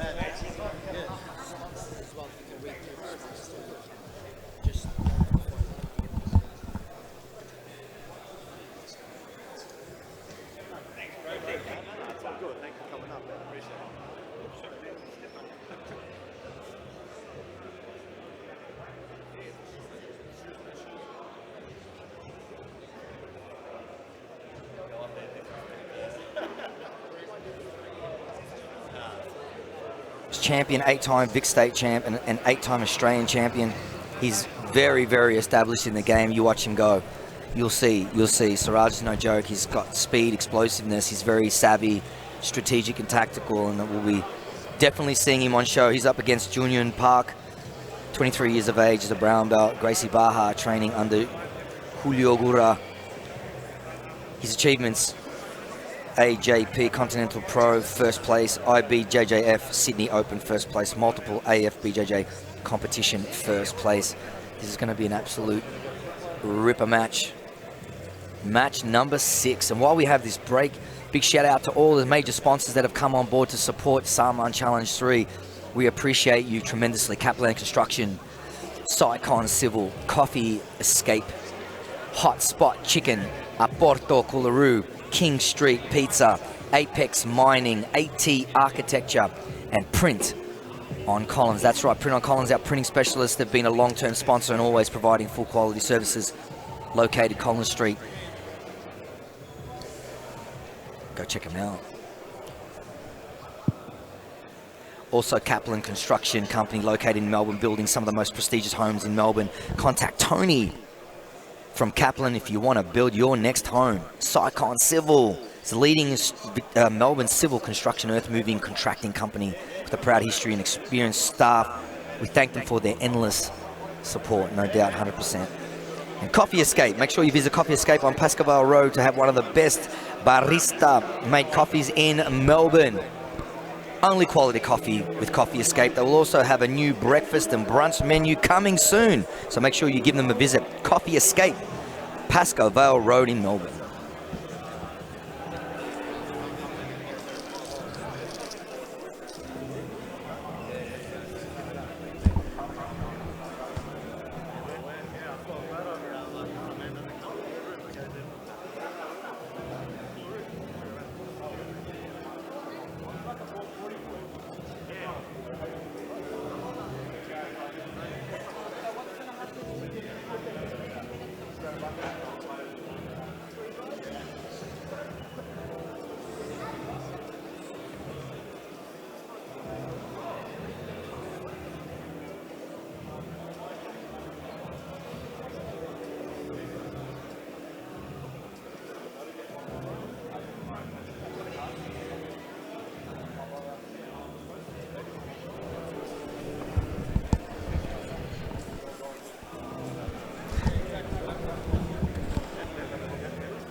All right, let's get back to it. Hot Spot Chicken, charcoal chicken, fish and chips. They specialize in it all. Hot Spot is known for their delicious food.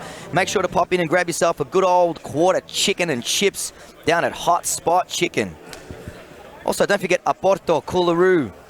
We'd like to thank Aporto Coolaroo for their support, serving the best Portuguese cuisine. They're located off Pascoe Road. Go in for some great deals and delicious food. Also sponsored by King Street Pizza. Want to have the best tasting pizza? Visit King Street Pizza for some tasty pizzas. With a wide variety of pizzas and specialty food, King Street Pizza is your one-stop shop for the best pizza in the north.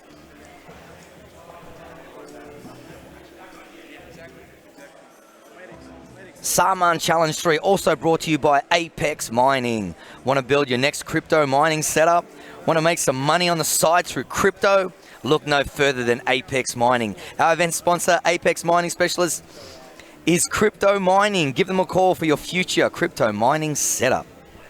Wow. Sarman 3 is also brought to you by AT Architecture. Designing your next dream home, make sure to get in touch with AT Architecture and Design. The team at AT have some of the coolest designs and architectural work in Melbourne. We thank AT for the team, for their support.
The bathroom, get a coffee, get a bottle of water, get refreshed. We'll get underway with this Q&A, and then we will have some more amazing fights for you this evening, ladies and gentlemen.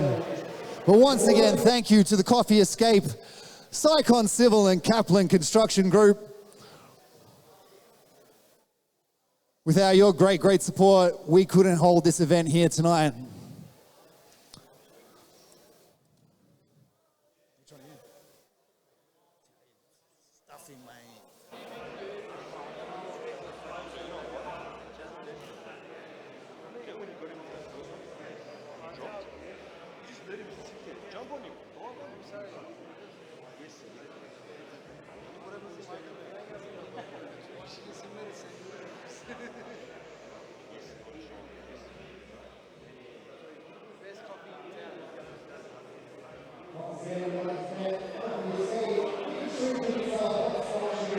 Porto at Coolaroo and Print on Collins. Large up to Strike Force Promotions. And of course, our major sponsors, Kaplan Construction and Sycon Civil.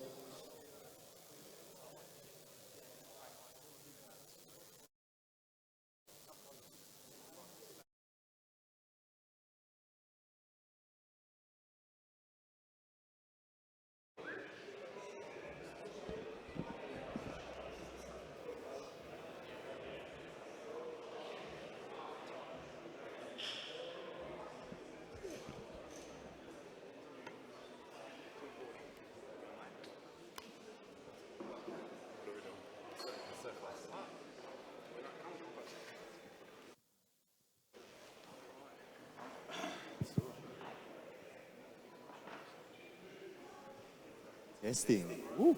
Good evening, ladies and gentlemen. How are we? How are we finding you tonight? Good? Yo, where's the energy? Come on. That's better, that's better, that's better. I'm here with two legends, obviously. We've got Burak to my right, we've got Jimmy Crew, as you all know. And myself, if some of you guys don't know me, Teddy, Tedstetics. Real name Rashid, however you know me, that's all good. I'm here with the boys tonight, and during the intermission, Burak has been nice enough to invite me to ask some questions. These are some questions that people have sort of, just frequently asked questions. I think the first thing I sort of want to say is, growing up, I see a lot of, a few kids here as well. Growing up, we'd never really had something like this put together. Jimmy being a professional in the UFC, Burak, congratulations on your professional fight coming up in Wales. How you feeling about that, man? It's good because, Jimmy's sitting next to me as well, but I'm starting to hit the top 15 in the world, in the grappling world, so it's exciting. I'm taking steps. I got a small contract with Polaris, and then I got the trials coming up, so hopefully in the next month everything goes well. And then it's not enough getting into the big organizations, it's about proving yourself, really. That's what we want to do. We want to get in and then prove ourselves, and then hopefully we'll reach our potential one day, Yeah, that's about it. Definitely, man. They say once once you become a professional, that's where the real work starts. So congratulations on that. And, you know, inshallah, you smash it, man. Jimmy, how are you? Good, man. How are you? Yeah, good, good. How was it in the commentator box tonight? It's good. I'm having a bit of fun because I'm not very cluey when it comes to jiu-jitsu, so I'm sort of just winging it. And good thing I got Frankie Barker in the commentary booth with me, because every time I get a little bit stumped, I look over at Frankie and I go, "Can you please explain what's going on here?" That's good. That's good. How's recovery going, man? Yeah, recovery's going good. I'm ahead of schedule, so we're aiming to get back in the cage in November, December.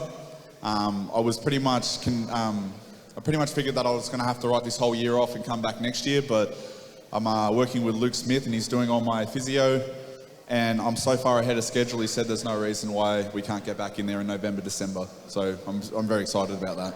Yeah, beautiful. We'll definitely be backing you through all the way through, man. So that's good. So Burak, would you say your camp has started, but like your preparation for that, for the fight coming up? Like, we're always training around 70%, but the last 6 weeks, 7 weeks, we pick up to 100%. Get a lot of good training partners from a lot of high-level black belts around. Jimmy's one of them. Boys from Ninos's gym and all over Melbourne, Australia, they come fly down to help me out as much as they can. I visit them. It's just about building a room full of athletes with similar goals. You know, surrounding yourself with the right people, trying to chase your goals. Like, I remember 15 years ago, me and Jimmy I had a yellow belt on, he had an orange belt on. He was in the superweight heavyweight division, I was in like the middleweight. And then Jake as well, he missed out tonight, but we're chasing our goals. They took the MMA route, I took the grappling route, and he's about to he hit top 15, and then small hiccup on the way, but it's not going to stop him. Same with Jake, similar today, he's about to hit top 15. Same for myself, hitting top 15 slowly in the grappling world. Of course, the magnitude of what these guys do is much bigger than what I do in the grappling world, but we're chasing to be one of the best in the world, you know? And while I do that, I get opportunities like this, and to support the community, support the Australian Jiu-Jitsu community. Jimmy does the same, all the other boys do the same. So we take these opportunities, we don't wait till the end of our careers. You know, it's easy to like hold off till you achieve everything. You know, when you're 40, then give back to the community. But if you have opportunity, you do your best to give back to the community and give back to the up-and-coming generation. So we want to set a pinnacle. I want to set a pinnacle in the grappling world. 27 years old, Jimmy was 26. When we're 35, 40, we want to look back and say, man, you know what, we ticked all the boxes we could have ticked and not have any regrets. And I try to satisfy ourselves and say, look, we're one of the best in the country, but we never pushed the limit. You know what I mean? We want to look back and say, you know what, we gave it our best shot. We did get a world title, or even if we didn't, we gave it a good crack till we're 40, and we're satisfied that desire within us, you know? One thing, man, it's one thing to push and try and be the best thing you can be, but to try and build a sport and do what you're doing, it's really commendable, man, because it's a lot of work to put things like this together.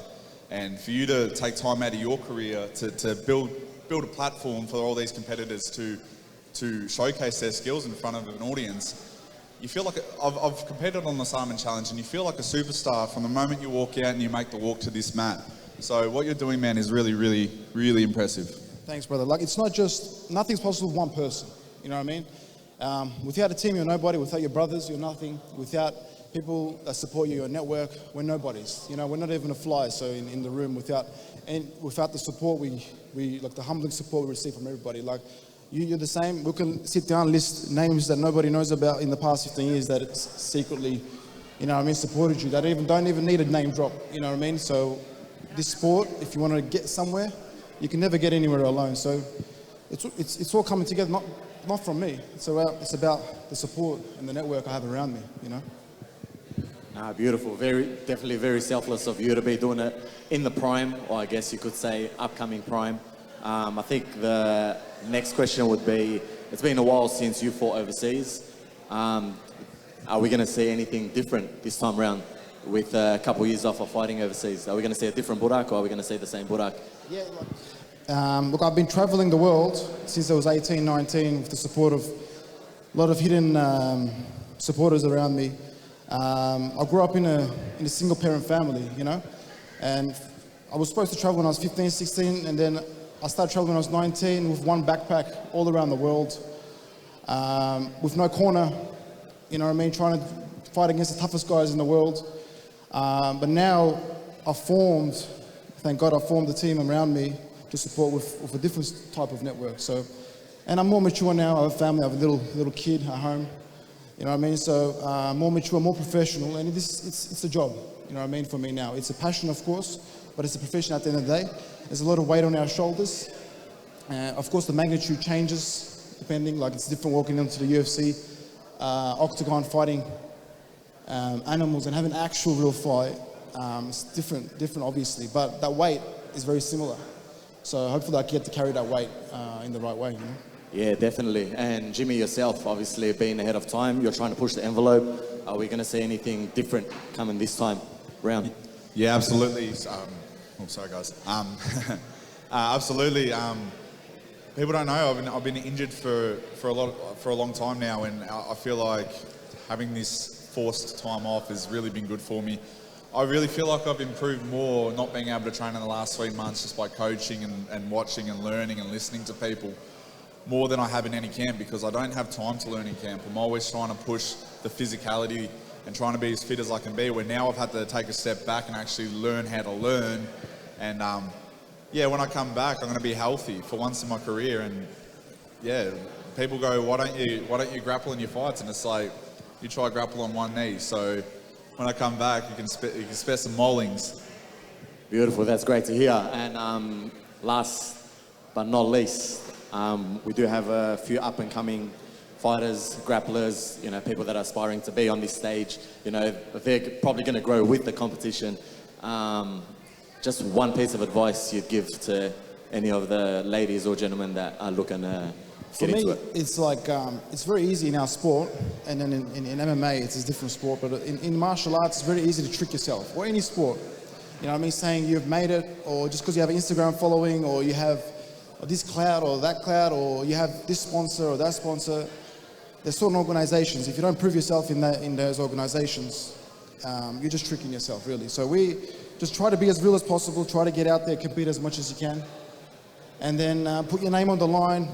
If you have a name, if you don't have, like a lot of people try to protect their name when they don't even have one, but you have to get out there and just sweat on these competition mats and get ready to lose, get ready to learn from it, get ready for the years in the journey. Sometimes you zoom out, you know what I mean? You're on the quest for that title for 10, 15 years. You zoom out and then you notice. Sometimes you notice things 5 years down the track. When you're in the moment, you don't notice anything. You know what I mean? So just keep that up, put your head down and work as hard as possible. You know? Yeah, I think Barack just hit the nail on the head, but my advice to everyone coming up and everyone that's trying to chase their dream is don't lose the fun in it. We do this sport because we love it, not because we want the glory. Well, if you're doing it because you want the glory and you want the money, you're doing it for the wrong reasons. You really got to keep your passion alive and learn to ride the waves. And as Barack said, you got to put your name out there. There's no point trying to protect your record and fight people that you know you're going to beat. You've got to challenge yourself, and you know, especially here tonight, like all these matches have been very well matched. No one's taken an easy match, and it just shows that the Sarman Challenge is it is the best up and coming grappling competition in the country, and you can't change my mind. Good one. No, I appreciate that, Jimmy. You got anything else to say? What's your plans, Teddy, for the next 6 months to a year? I know lockdown, we used to have coffees together and we're hanging out, and you were telling me about all your goals and you were consistent. Maybe you give us, you know, it's different. It's not a sport, it's not a martial art, but the profession is the same. Maybe you can give us some. Yeah, definitely. There's a lot of plans in the pipeline. You know, I've got a podcast, most likely that's probably the next thing that's coming up. I've already spoken to Burak. I was waiting to meet you, Jimmy, and then have that chat of hopefully getting you boys on. You know, when it comes to athletes, musicians, or any sort of artist, or anyone who's a professional in their field, to get them on and just really showcase them. There's no point in having a platform or having a name if you can't help others, just like you're doing with yourself at the event, just like Jimmy, you know, giving your time and coming out and doing stuff like this. So that's definitely the next avenue. Hoping to also probably do the Melbourne Comedy Festival and a few other things, and you never know. A lot can change in 6 months. You know, I met you during lockdown when it was like literally at the infancy of everything, and you know, 6 months later, a lot has changed. A lot more opportunities have come up, and 6 months from now, who knows what the future will hold. So, you know, and And like I said, there's no point in having a platform if I can't help out too. So that's why, like, whenever there's events like this on, I'm more than happy to come down, give my time, support everyone. And, you know, whether it's, I wish I was here yesterday as well, because I knew a couple of boys that were fighting in that. And, you know, but lucky I made it today, but hopefully moving forward, just support the people around me as much as possible as well, as much as they support me. It's both ways, both ways. Awesome. Thank you for your time. Thank you, brother. Thank you to the crowd for being attentive. I appreciate it. And yeah, enjoy the rest of your night, guys. Give us a cheer, guys. Let's go.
Grappling construction, Cyclone Civil, Coffee Escape, Hotspot, Auto Coolaroo, Apex Mining, AT Architecture, and of course Print on Collins. Without your support, we couldn't put the event on tonight. So thank you very much, each and every one of you.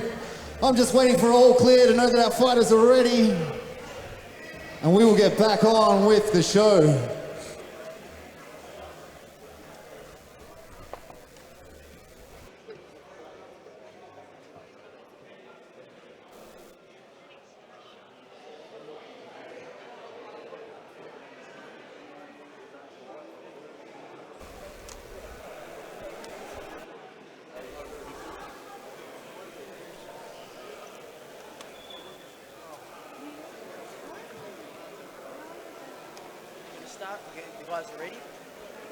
All right, ladies and gentlemen, it is time to welcome the next set of fighters.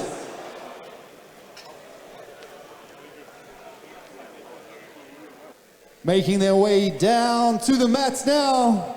Ladies and gentlemen, please put your hands together for Jacob Myers-Braun.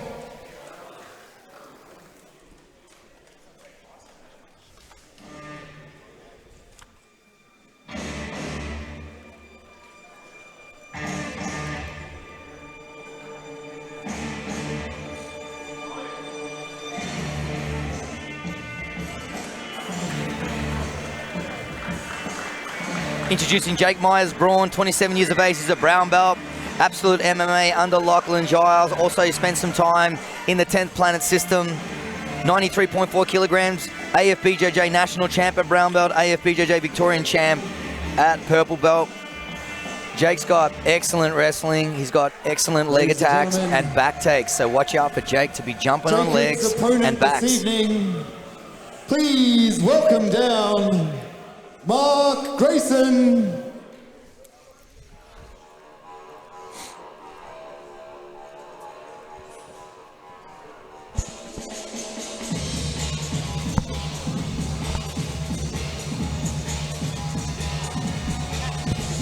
Introducing Mark Grayson. He's 33 years old. He's a brown belt fighting out of Sydney West Martial Arts. Weighed in at 92.1 kilograms.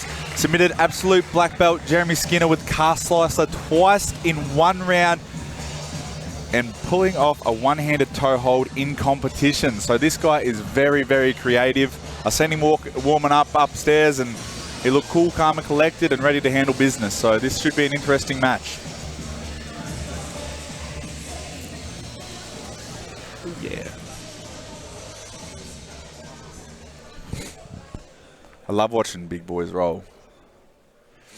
When you start hitting the 90 kilo mark, it starts getting a little bit different. All the impact is a little bit different. Here we go, 10 minutes. Mark's obviously got some very, very good submissions, and Jake has too, man. Don't sleep on Jake. Yeah, man, this is going to be an evenly matched match by the sound of it. Yeah, Mark's going to get busy early. I mean, he wants to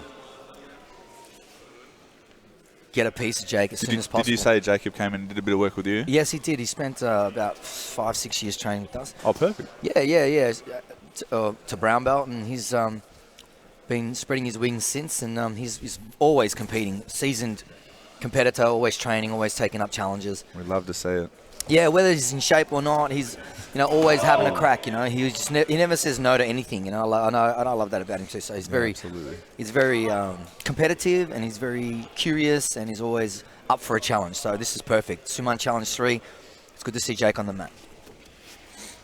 Mark looks like he has a little bit of an advantage in the Randuri, the stand-up grappling. Yeah, he's strong, man. He looks strong. He's got very athletic build. He shook my hand upstairs earlier on and nearly ripped my whole arm off. I'm like, bro, I'm the commentator. Oh, nice little sweep. You very rarely see someone manhandle Jake like that. Yeah. Like he just literally. He manadored him. Is that what you call it? He manadored. He let him build up momentum, and he jumped off on that angle and took him over. Wow, good work. Impressive.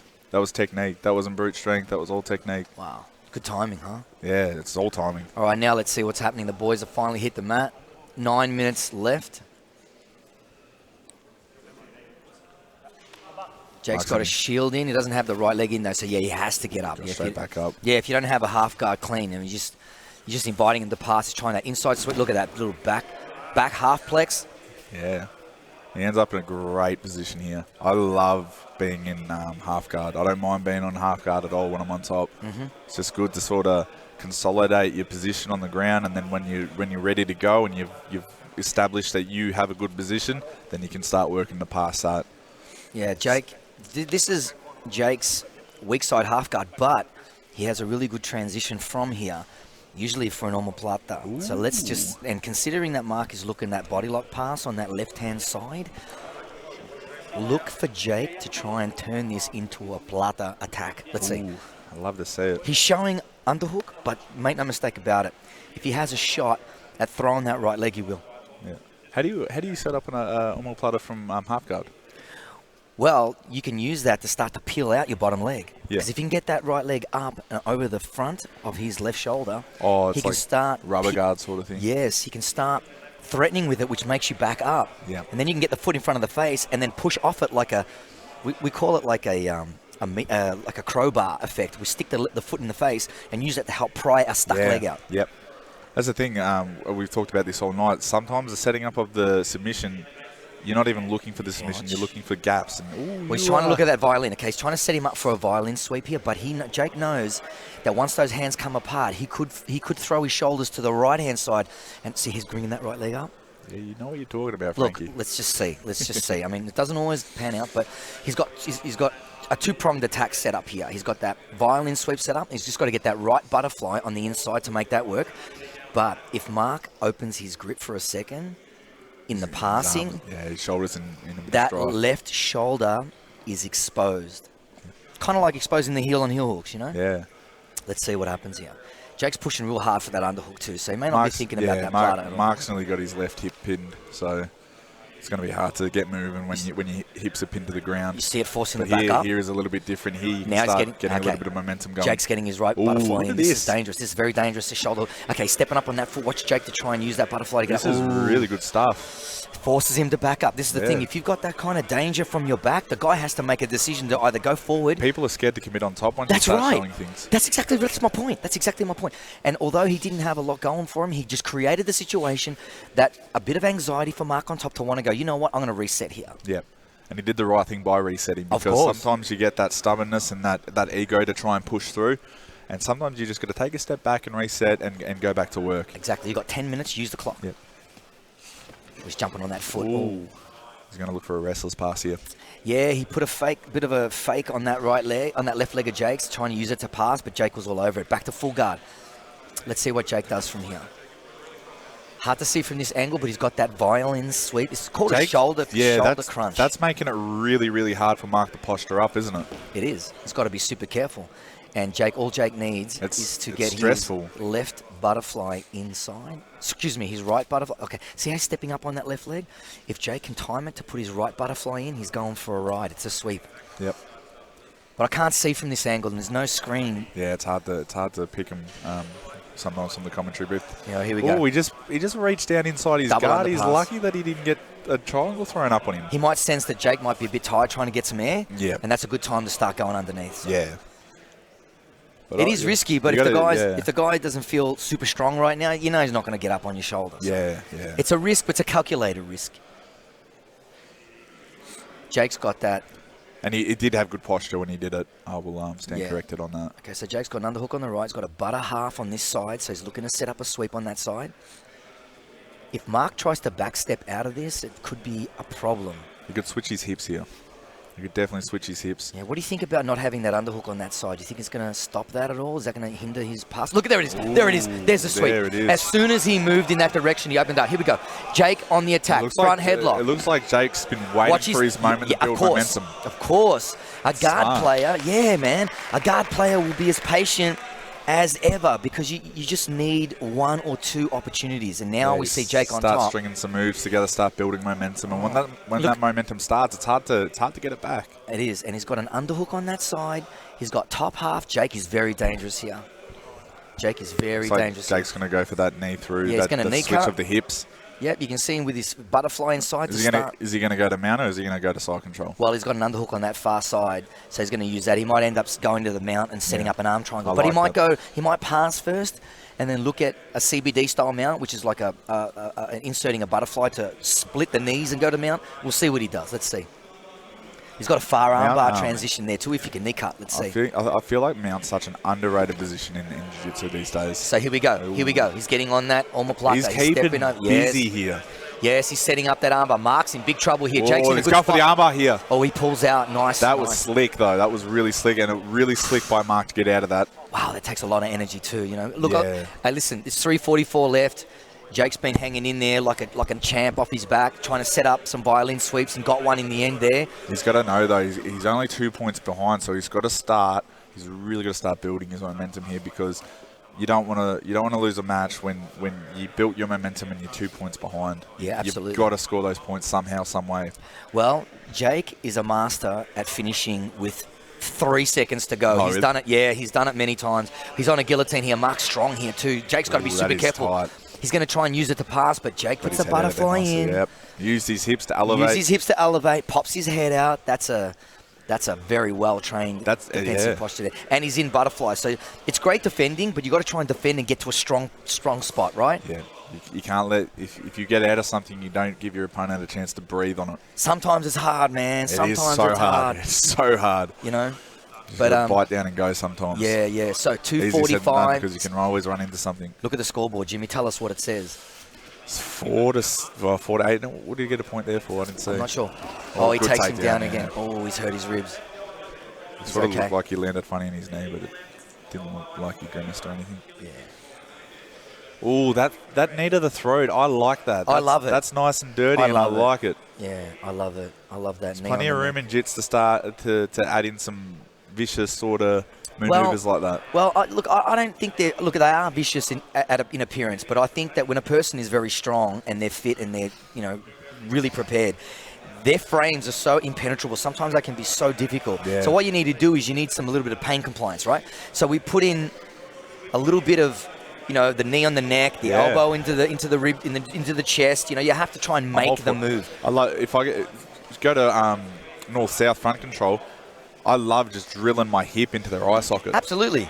It's nasty. Yeah, absolutely. I don't do it to my training partners, but in competition and MMA fights, I don't care about them. I'll just try and get my hip. Training partners and stuff, it's a little bit different. I'm a bit nicer, but like those knees to the throat, and knees to knee rides, and all that. I love it. Dude. Look, a knee on belly. Why is a knee on belly so effective? Why? Because your knee's right on the diaphragm. You're literally stopping them from breathing. Why is a body triangle? He's locking up a choke here. Yeah, he's got the DAR set up here, dude. He's got the DAR set up. Jacob looks like a hard bloke to choke, though. He's very difficult to choke, and he's very, very aware of what's going on. He's going to switch. He's just going to switch and try and take his back here. I think he's going to sit on side turtle. I don't mind that at all. Jake's going to roll out for the legs. Like I said, here we go. All right, he's in the saddle. He's looking for the saddle. Mark's got to be super careful here. To work. All right, so there's a sweep. Let's see if he gets some points for the sweep. Yes, he gets his 2. Well, he's still down 6. Jake's got to find a finish. 55 seconds left, Jimmy Crute. You said he always finishes strong. Oh, dude, he's never out of the match. He's never out of the match. Never, never, never. If he gets a shot, watch out. He might even want to sit back if he can on a heel. Let's see. 40 seconds left.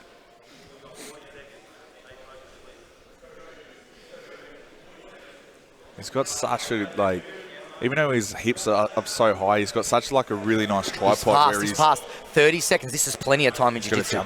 He's got some points too. There's 3 points, 9 to 12. If you're cornering him now, do you want him to jump on something or do you want him to set something up? Oh, he's going for the armbar. Oh, this is He's going to go to spiderweb, get his right leg in. Here he goes. Frankie, here he goes. Here he goes. Here he goes. Here he goes. Here he goes. Here he goes. This is good. This is a great chance. 10 seconds to go. Can Jake Myers-Braun pull off the win of the night? He's trying hard. He's going to the back. Here he goes. He's trying on the arm. He's got 2 seconds left. Can he get that arm? No, not going to get it. Not going to get it. I don't know if he was getting out of that if there was more time. Nah, I don't think so. But anyway, that's the name of the game. You got 10 minutes to get it done. Jake loses by 1 point. That was insane. Very impressive match. Absolutely. From both parts. Absolutely. I mean, I told you earlier, Jake, never count Jake out to the last second. You called it. You said he is known for finishing matches late. Yeah, absolutely. That was fantastic. That was fantastic. Unreal. For these fighters, that was a great event. But there can't be only one. Put your hands together for winner on points, just Mark Grayson. What a great match, Jimmy. That was really, really insane. What a battle. Lots of back and forth action, lots of high level techniques. Mark, come say your piece, man. Yeah.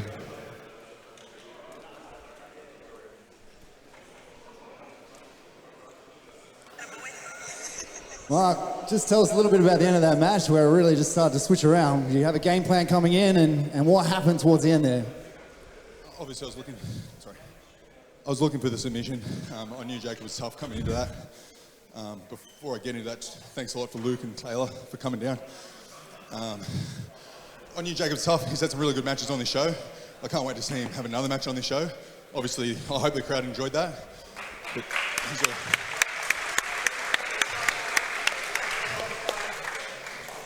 he's a really good competitor. I'm looking forward to watching him compete again. And thanks for the opportunity, Strike Promotions. You're doing a really good thing for Australian Jiu-Jitsu, so thanks very much. Excellent, man. Thank you. Thank both of you guys. That's an amazing fight. We'll get you guys to come up and take a photo. Mark, if you could, just come get a photo done.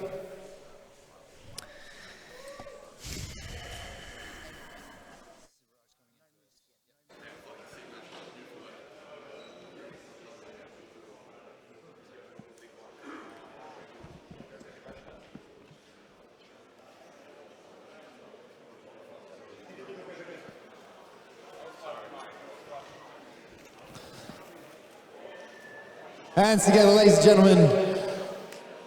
It is time to move on to fight number 8.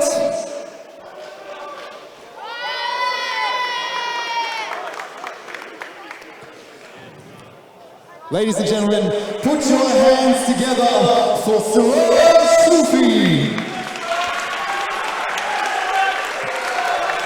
Making his way to the ring is Sarman Sufi.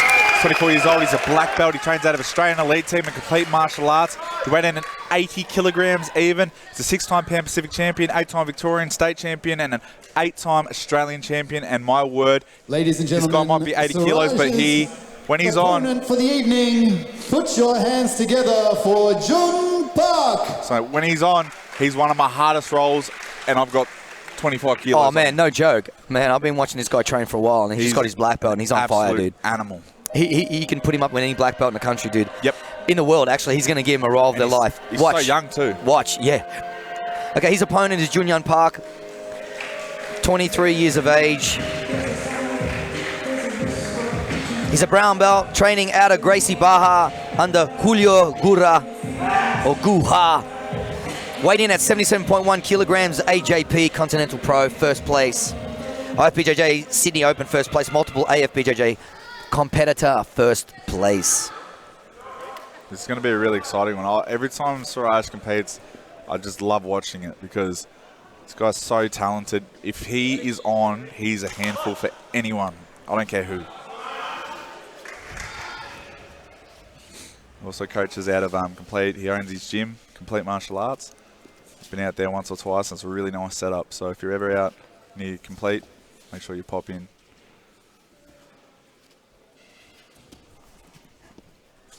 Bit of hand fighting going on here, Frankie. A little bit of caution, but both boys are just trying to set something, trying to find something. Are they tattoos on Junyun's knees, or is that tape plaster? I don't know. Because if it's tape plaster... Oh, good shot. Oh, here he goes. Look straight on that leg. Straight on the leg. Oh, look at that. Look at that. He's going to he's spinning over for it. He's trying to get that outside heel hook. He's got it. But Junyun, no. Junyun's out of this. He's out of this. He's fine so far. That knee line is clear. You're going to see Siraj try and pull him back and get control of that knee line again. So Siraj now is starting to look. Nah, that knee line is still. Oh, he's pulled it back inside. Okay. Siraj now is relentless, man. Oh, geez, he's on that outside heel hook again. So he's on the long road. Oh, he's got it. He's got it. He's got it. He's got it. We call that the mango smoothie, mate. Do you? No, we don't. Oh, don't you? Sammy Haywood just wanted me to say it. I got a text from him. I was wondering about those knees, and going for that heel hook was probably the best. Siraj is so relentless. Yeah. For the rate that he's improved his wrestling, let the doctors have a look and his competitive mindset in the last 6 months has been scary. Yeah, absolutely. Absolutely. Look, Junyun did a great job. He thought he was out, but once your knee line is clear, you have got to suck your legs in. Get away from it. Yeah, you can't play silly games. No, man, you got to start coming up with it and threatening a pass, so that'll get your opponent to start thinking. Yeah, absolutely. We really hope that Junyun Park's okay and he hasn't done too much damage to his knee. Hopefully, it's just a little strain. I'm sure he'll be fine. I think his ankle ate most of that. Okay, hopefully, because we hate to see this. It was a little bit straight for the knee to really take all the. Well, that's good. All of it. That's good news. So it tells me that ankle's probably popped a couple of ligaments off the side of that. You'd rather the ankle than the knee. Oh, 100%. 100%.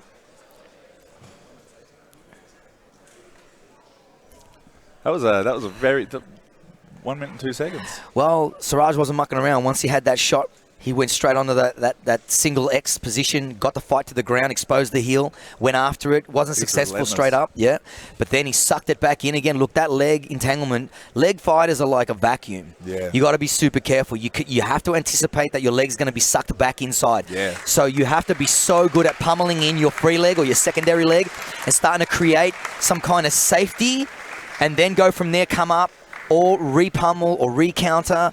But you got to do something. Just sitting there and expecting that you've cleared your knee the first time, mate. How many times do you go and attack the guy once and then go, okay, that's the end? Yeah. You joking? It takes you 30 attacks sometimes. You got to chain things. 100%. And that's what Siraj did really well. And what he also did really well in the stand-up, he kept a really good distance. Let nothing be taken he kept away his distance from perfect. a great quick victory. Your winner by submission, Siraj Shufi.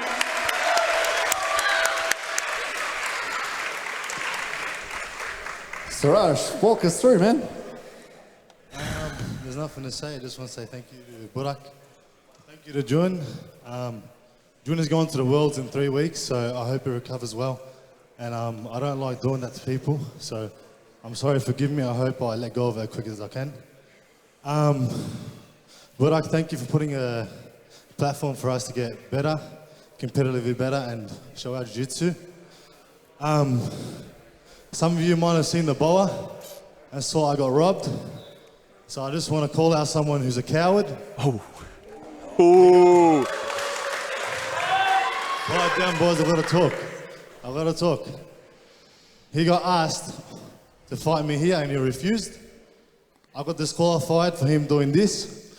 And it's just rubbish. So after Will Diaz bashes you, Mr. Phil, I'll bash you. Then Will Diaz, respectfully, I want to fight you too.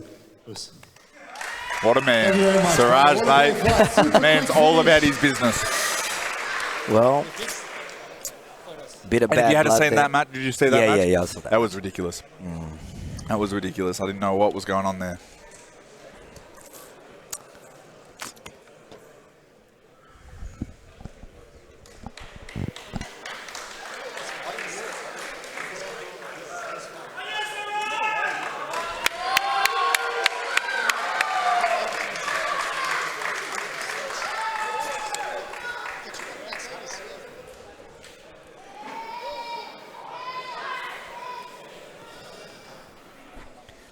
Ladies and gentlemen, it is time for Fight 9 of the evening.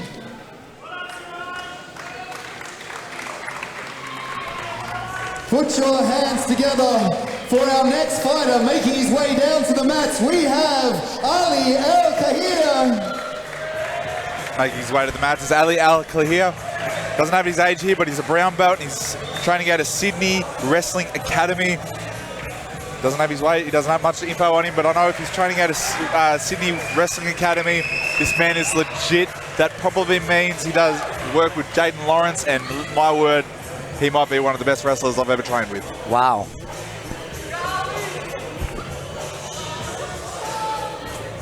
Ali's opponent for this evening. Ladies and gentlemen, put your hands together for Jason Petropoulos. Jason Petropoulos, 28 years of age. He is a black belt. He has his own academy, Adept MMA, under Rich Poole. Weighing at 74.2 kilograms, is a professional MMA fighter making his return back to grappling. It's his passion. He's fought on Hex. He's fought on Rogue MMA. Jason's no stranger to battle.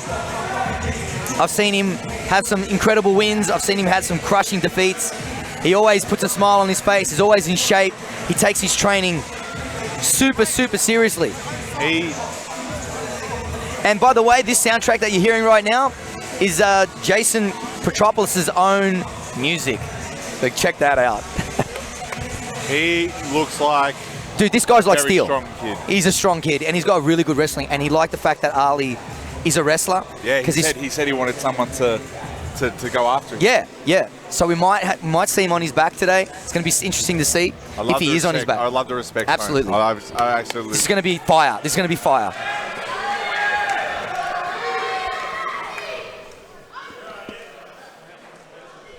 Here we go. Imagine if one of them come out and pull guard straight away. Well, it's a strategy, dude. I don't think that's going to happen. It's a strategy. Sometimes it's the only strategy some of us can actually employ. Here we go. Tie up straight away. He's got for an armbar. He's got it. He's got it. He's got it. He's got that armbar. Oh, not quite. Not quite. Oh my goodness. Immediately flies through the stratosphere onto that arm. Oh my goodness. That was game, man. That was game. Straight off the pop. Wowzers. Wow, that looked fantastic. Absolutely. Perfectly timed off that collar tie too. Yeah. He's looking for a sweep here. He's not messing around yet. No, dude, that arm was in that spot for a second. Wow. You know, it's as you said, Frankie, it's probably not the worst idea to get a wrestler into your guard. Absolutely. It's a position, unless he's done a lot of jits, he might not have. If he's just a wrestler, this is not a position that he's used to dealing with. Absolutely. Okay, looking at setting up a mount. Look at that sweep to mount. That was insane. Full mount.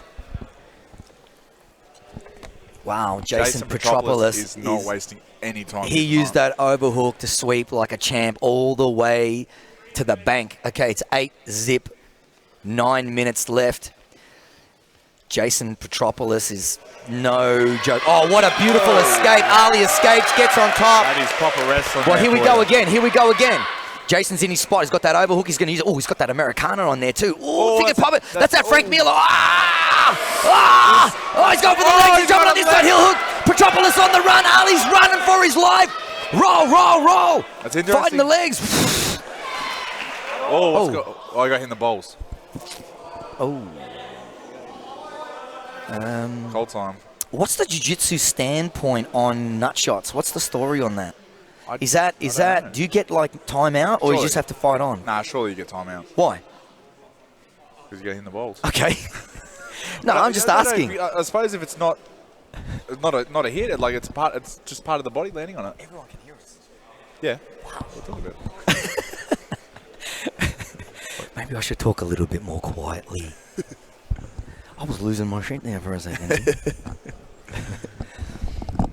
I want to see Jason fly through the air again, don't you? He might just throw up a flying triangle. Wow. That was impressive too. That was really well set up. I know, but Ali's composure too, under that kind of anxiety, holy moly. Nearly get your arm ripped off and you just go back to work. He would have blocked the lights flying through the air like that. Have you seen Jason's back? Yeah, looks like a gorilla. Look Look at the size of the guy. He's a little chimp. He's a very masculine man. All right, here we go. 8:30 left. 8 points to 2. Petropolis ahead. Here we go. See what happens. Oh, good. Oh, he's staying really low. He's keeping his hips nice and far away. He sure is. You gotta know that's coming if you're matching against a really good for wrestler. sure. 100%. Jason elects to bridge away. Didn't like those grips. Ali's got that collar tie on that side. It's interesting that Jason's gone to fight a wrestler with freestyle wrestling. It was smart in the start to jump on that flying triangle, but now he's trying to play Ali's game with him rather than make it his own game. Well, he wanted a challenge, He wanted a wrestler that had some, stand up and some pummeling, and he wanted to test it. Yeah, that's look at that ankle. Look at that little sprawl. That was nice. Look at that little reaction. That's also a fact of MMA guys having jiu-jitsu matches. Oh, here we go. He pulls guard. There's no pressure on them. They can afford to try things because if you're an MMA fighter, MMA is your main game. So this is just all experience for Jason. Absolutely. He's not scared to try things here. No. Because it's not going to go on his permanent his MMA record. Right. And guys like yourselves, man, you guys professional MMA athletes getting jiu-jitsu time, that's invaluable. Yeah. It's going to keep you sharp, keep you training, working on your ground game, your wrestling. On your off-season, you should be competing. You should be competing in any sport you can. And there's no striking, so there's no risk of getting cut or busted up or broken to that point. Yeah, like you're always running the risk of popping a ligament or doing something. But Ali doing a great job here trying to knee cut here, Jimmy. He's got the underhook on that side too. He's passing really well. Oh, that shoulder pressure's really, really bothering Jason right now, but he's squeezing those knees together. Posting of his head every time Jason tries to backstepping on the legs. Oh, he's going to use. Yes. Here he goes, trying to knee cut. Look at Petropolis doing a hell of a job going back to half guard. Look at that overhook. He loves that overhook. So strong. He's strong shoulders. If he gets that overhook, he can really put some pressure on there. Ali's got that knee on the belly. I can't see if he's past that guy. No, not yet. He's still on inside top half. Petropolis trying to set up that violin. He's got that shoulder crunch position. He might jump on an arm here or a triangle if he starts controlling Ali's right hand. Absolutely. Ali's done a great job. I mean, here he goes. Here he goes again. That knee cut coming through. Petropolis trying to ground me out. He recovers. Beautiful job. This is a high-paced match. Yeah, that's a little Chucky roll. He did that little risky Chucky roll and recovering that guard again. That was a beautiful move. Here we go. How come you call it a Chucky roll? Well, when Chucky rolls under the bed, have you ever seen him? He rolls like... You haven't seen that before? I haven't seen he jumps out of the arms and he rolls under the bed? That's funny. Thank you. I'll call it a Chucky roll. There you go. I do it all the time. I call it a mango smoothie. All right, 5:38 left. Petropolis 8 points to 2 up on his back. Still finding a way to try and reverse. Ali's pressure on top's been insane. But Jason's fit, man. He can do this all night long. He's just going to take his time and try. He looks really relaxed too. He does. Conserving he's got a really high output, but he doesn't seem to be straining. Like his face never changes. He's nice and relaxed, and that's what's allowing him to keep his pace up. You think with like big muscles like that, you should be feeling the lactic, but it doesn't seem to be affecting him. The lactic acid and the fatigue that you get from being that muscle bound. I can't see if he's got an underhook on that far side there, but if he does, this is not good. Frankie, I can't even tell whose leg is whose. Oh, that's easy. That's easy. They're so tangled up. Yeah. Ali's doing an excellent job. He's finally made it chest to chest, flattening Petropolis out. First time we've seen him flattened out the whole match. We've got 4:40 left on the clock. Now that Ali's consolidated, this is going to be very interesting because once you consolidate, you can start to sort of do what you want on top. Here we go, overhook on that left side. Petropolis trying to throw that attack up again, but Ali keeps standing up. See, you have to find a way to stop him from standing. Yep. You have to. Maybe trying to shoot for an underhook and just grab that single and try and wrestle him, you know. Throw up something. Or, you know, fall back and get on the leg, you know. Let's see what he does. 4:15 left, looking for a sweep. Ooh, Ali went to jump on his neck there. Oh, here he goes. He goes to do it again. Oh, but look, Petropolis comes up. He ain't no joke. Look at that. Straight away, gives him the sweep. To pull off. It's going to be hard. But oh, yeah. Wrestlers are just naturally good. They got that grip strength to be able to pull someone's head off their neck. But Jason's in a pretty good position here. And now he's on top. Now he's on top. And he's up on points, and there's 3 minutes and 50 seconds to go. Let's see what kind of guard Ali Alcor has. Jason, I think Jason could pass here if he really, really wanted to. Ali's guard is pretty open. Okay, Ali's looking for a sweep. He's got that butterfly inside. If you switch your hips here, Frankie, that hook will fall straight off your hip if you switch your hips and pin the right leg down. Oh, Jason's just so aware. Okay, shoulder crunch, set up, violin sweep. Ooh. Okay, he needs to get his right butterfly, and he's got the right butterfly in. He could go for a right. He could go for a right. Oh, look at that. Petropolis just shakes off the butterfly and postures back up. A lot of guys are going for that straight arm bar setup from guard tonight. It's just been a theme tonight. Made very famous by Marcelo Garcia in the early days, and also more lately with Gordon Ryan. He loves that sweep too. It starts out as a prone arm lock, and as you pull it back, you come up with them, and you use the forearm under the chin to use it as leverage to sweep. Space equals scrambles, and scrambles equal sweeps. Absolutely. Here we go. Here we go. All right, Ali's setting up a sweep here. He's on that left arm again. Petropolis pummels his right arm in. He's got hip control on the inside, winning that battle. It's all about battles, Jimmy. You know, in jiu-jitsu, man, it's just all about winning those little spots that keep coming up every single time against the highest level guys. You've got to make something work. We've got Petropolis on the neck here. I don't think it's in tight. I don't know if he's got his hands clasped, but it looks... Oh, it looks really deep. It looks like he thinks it's tight, so... Ali's coming up. He might use it to sweep. Petropolis setting it up. He's got his legs together. Nah. He might come up to the mount. We'll see if Petropolis decides to come up and use it as a sweep. If he passes the same. Oh, look at that. He steps over. Yeah, Jason Petropolis needs to frame real quick here. Ali's on it. There's a lot going on in this match, Frankie. Yeah, 2 minutes left. Petropolis up 6. 155. We're going to look at Ali turning it up right now. Trying to fire up. Jason's up. He's going to have to posture out of this. Jason did well there to avoid that. He's up on top now, but he's still in danger here. Now he's not, but... Oh, back up to the feet. 1:38 left. They're talking to each other. Giving each other a pat on the back. Let's see what happens here. We are 8 apiece. We are 8 apiece with 90 seconds left. Ali really closed the gap real quick just there. We might see Petropolis flying through the air again. Let's see what happens. Jimmy, can you imagine? I hope so. Oh, my goodness, mate. That was entertaining. It was. What a great way to start the match. Holy moly. You gotta be a bit more active with your clinch. You gotta start looking for those snap downs, and even if you're not going to get them down, you gotta start messing with your opponent's posture. Balance displacement, right? Just get them moving. Just get them moving. It's hard at this point in the match, but when they're tired, it leaves a lot of openings. 55 seconds left. There he goes. Oh, he tried. He tried it. He tried. All right, it is risky, but hey, it's not a takedown. 8 apiece, 40 seconds. Well, that's a good point too, Frankie, because Ali might have just been going, all right, we're even. I'm just going to shoot my life. I'm going to shoot for my life to score 2 points. So that might have been smart by Jason to pull guard there. This is where the lockdown is so important, right? Oh, Petropolis has got that lockdown in. He's got to squeeze his knees together though if he wants to. 20 seconds left, and you need to score 1 point. Wow. To win. Wow. 18 seconds. Is Ali going to try and pass? He's got to try something, right? But he can't take a risk too much because Petropolis is going to go straight. For sub attempts. Do you? This might be it. Put that butterfly in, son. Try and elevate him. 5 seconds to go. Oh, that is pretty tight, I think. I can't see from here. Oh, no points. Come on. No way at the end there. No way. That was an awesome match. High pace from the get-go. That was awesome.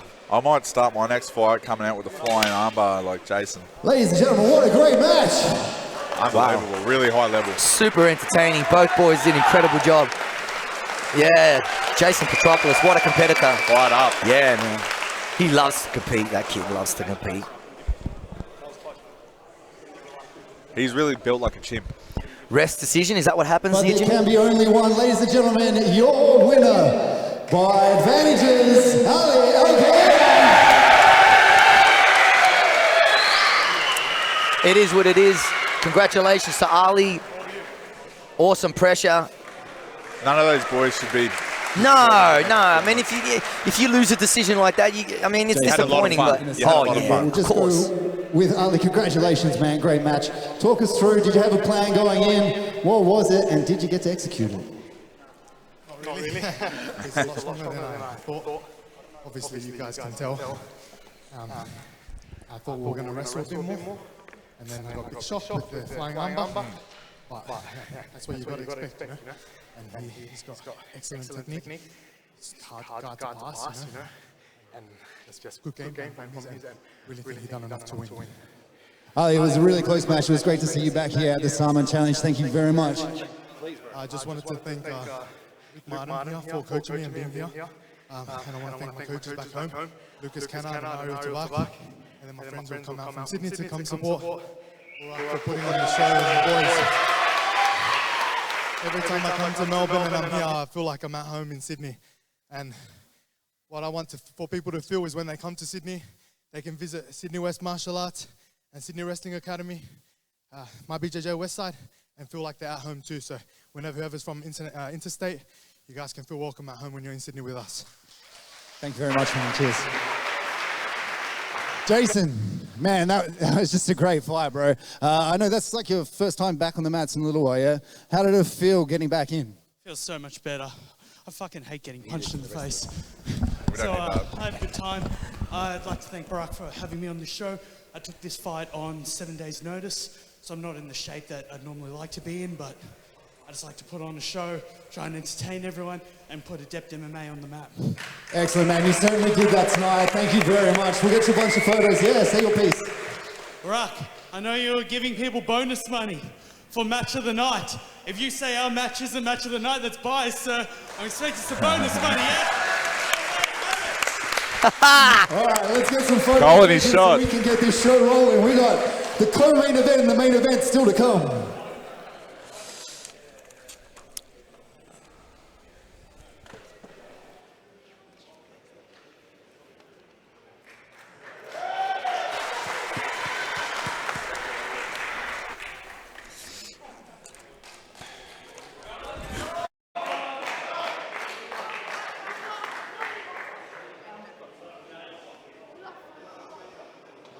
That brings us to the second last fight of the evening.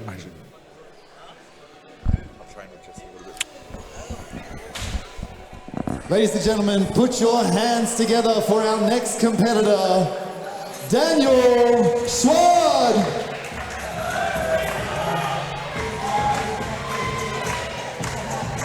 Introducing Daniel Schwad. He's 26 years of age. He's a black belt out of Precision MMA.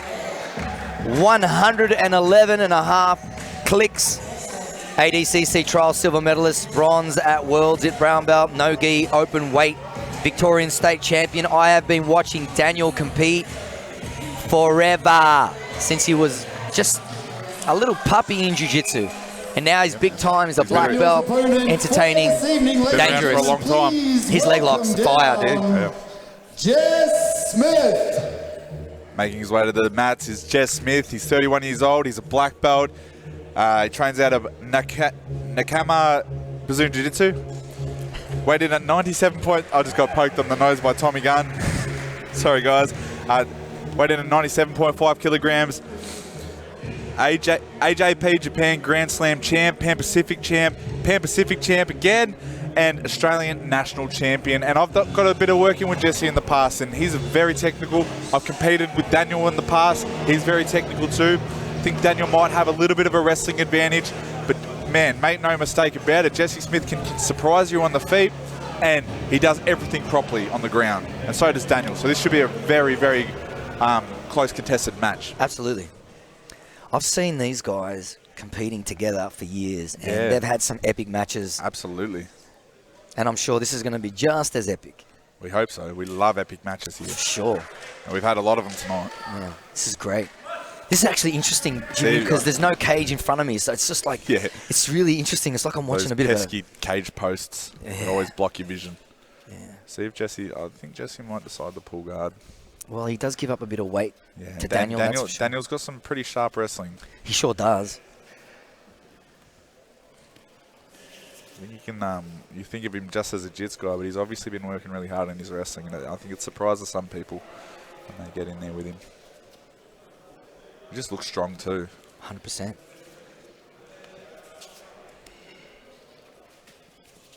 He's very technical for a big guy too. Oh, sure is. Sort of his it factor for how technical he is for the size of him. This is a good spot for him. That collar tie on that right hand side. He's a strong dude. He's got a lot of weight. Duck under then. Yeah, it's going to be hard to get in on those hips. Then he's got big, strong hips.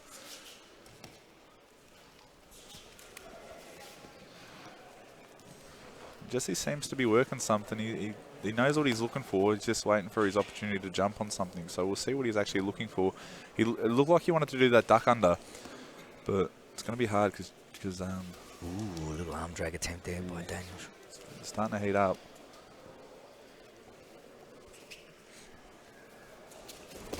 Yeah, it's nice snap down by Daniel. Oh, he's so powerful. He's going to look to He's go to the got back. that, yeah. He hasn't completed yet. Oh, he's jumping on that guillotine. Jumping on the guillotine. Oh, that's super tight too. If he can get his legs. Oh, Jesse's done a hell of a job fighting the hands. Jesse's hard to put away.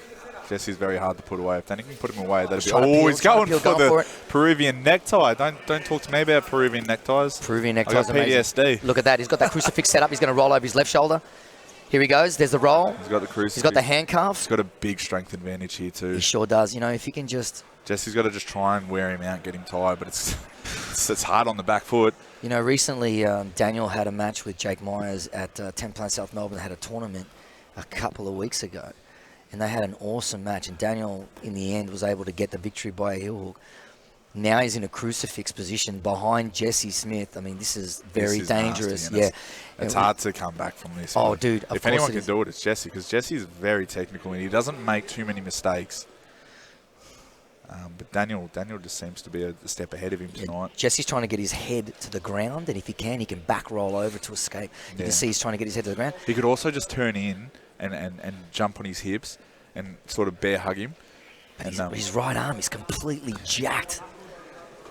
Ooh, that's like a face crush there, or like a neck crank. I can't really see, but... Back to the crucifix. He can just re-roll him here.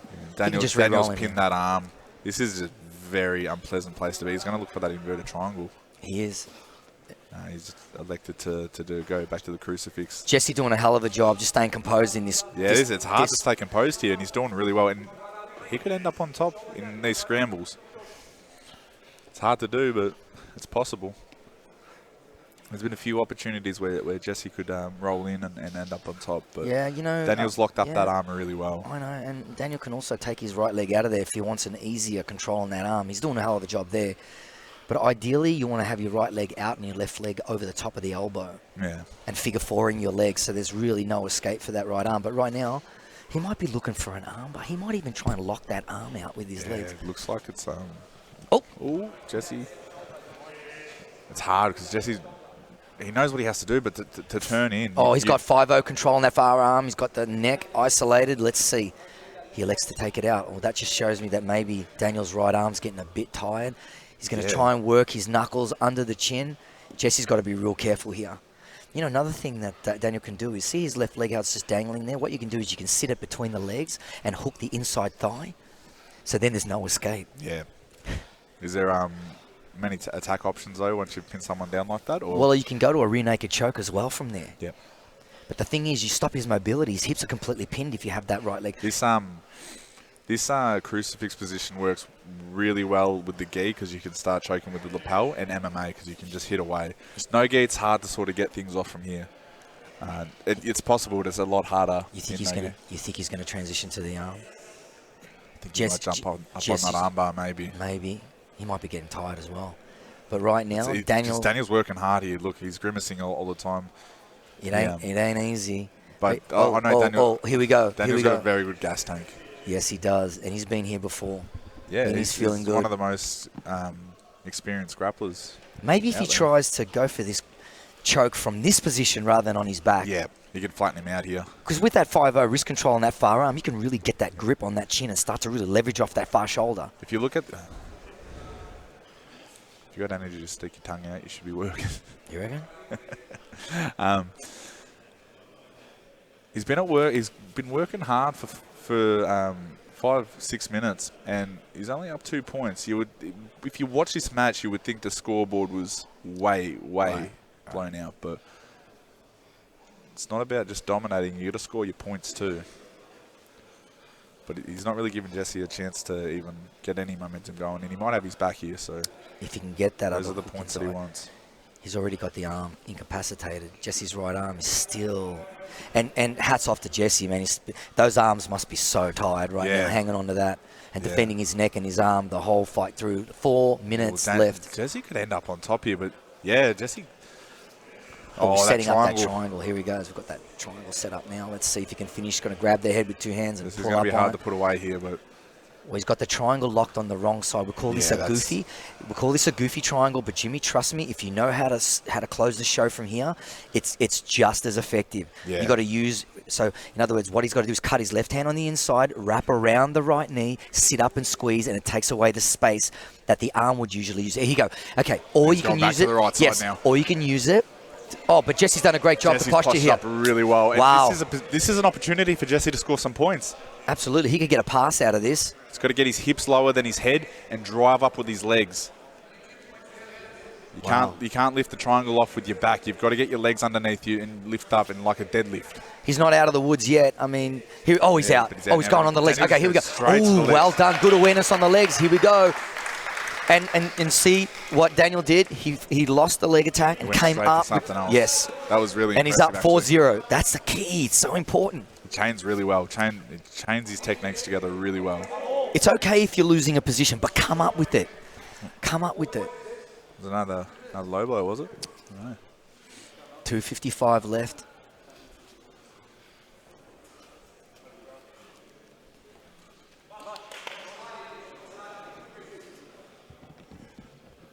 Daniel Schwart is up 4-0. Jess Smith on his back. 2:44 left. Co-main event. Sarman 3 challenge. Oh, he's going for the heel hook. Here he goes. Oh, look at that. Look at that awareness from Jesse Smith. Yep. Yeah, look at that. That's what I said. Jesse might be out-muscled here, but he's not going to make many mistakes at all. Well, there's this thing called speed too, right? Yeah, I mean, and technique. Yeah, and I'm not saying timing, that. I'm not saying that Jesse has better technique than Daniel. Don't get me wrong, but look at that. Jesse's technique is up there. Oh, it's going to be so hard to get a choke here. Daniel Schwart on that guillotine. He's going to use it to sweep. It's going to make it hard for Jesse to pass to the safe side too. He's going to use it to sweep. Oh, he's setting up a leg attack there. Oh no, he likes to get back on it. Back really well. Sure does. He's got his hands locked up still. He's on that Kimura on that far side. Armbar here, Frankie. I can't see from there, but it looks like there's an armbar there. 159. I think he's trying to set up a Kimura on that side. Jesse's just making it really hard for him to commit to anything. Well, Daniel's also making it really hard for Jesse to really get any offense going, right? Daniel's all over him, but like Jesse's doing a really good job of. Here he goes, using it to take the back. Not making any mistakes, but Daniel's just forcing these mistakes. Right. It's really, really high-level stuff that Daniel's doing. Yeah. Can he get that second hook in? He doesn't quite have the back. He's kind of fallen off it. Oh, man, there's a nice truck transition from here. This would be perfect. But anyway. Daniel doing a hell of a job trying to get on that arm. Okay, here we go. He's got him in the truck. What, the truck? Yeah, because he's pinning him. This is a wrestling pin, actually. Is he going for a twister, Frank? He's going... No, well, he could be, but he needs the arm to set that up. Split. Yeah, he's going for a banana split. He's got the banana split, bro. Okay, he's got the arm. He's setting up a twister. He needs to get the arm behind his head. There it goes. If he gets his twister... All right, now he's sitting up on the shoulder. He needs to get his left arm around Jesse's neck and then connect his hands for the finish. Let's see how Daniel the mango goes. smoothie. 42 seconds left. He can always go back to the back, but he's looking for the twister. I can't see his hands. He might have it. He might have it. Oh, man, Frankie.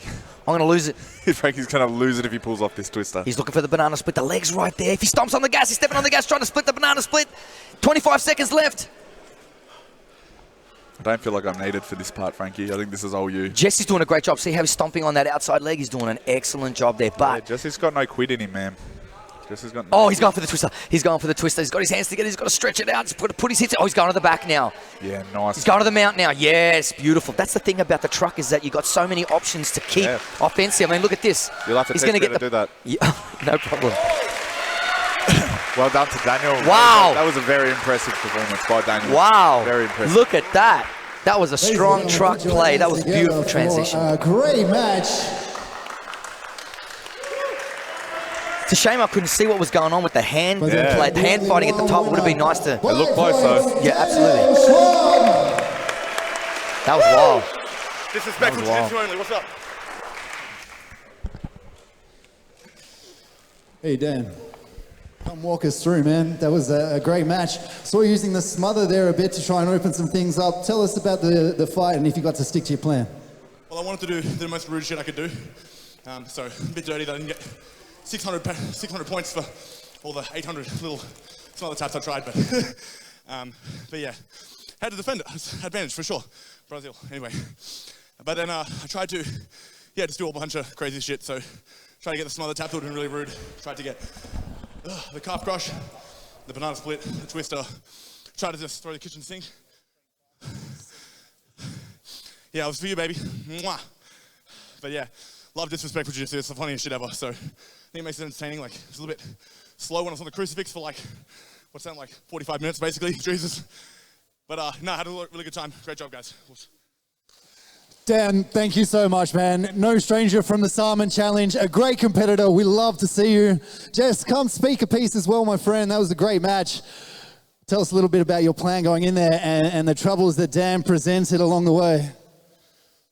Just the plan was to stay on the feet. I know he's got very good leg entanglements. So just try to keep him away from my legs. Try to tire him out. Kind of backfired on me a bit. I ended up getting pretty wrecked there on the feet. Yeah, that's pretty much it, man. Hats off to Dan. Well played, man. Thanks, guys. Thank you. We'll get some photos taken with the crew.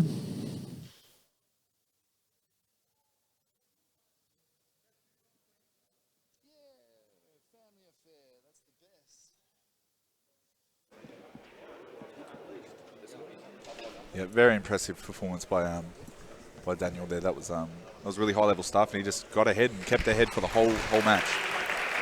Didn't give Jesse an opportunity to even get started. Really impressive. Absolutely, we'll see more from Daniel in the future, no doubt. And man, and Jesse as I've well. rolled with Jesse's a hard guy. Oh man.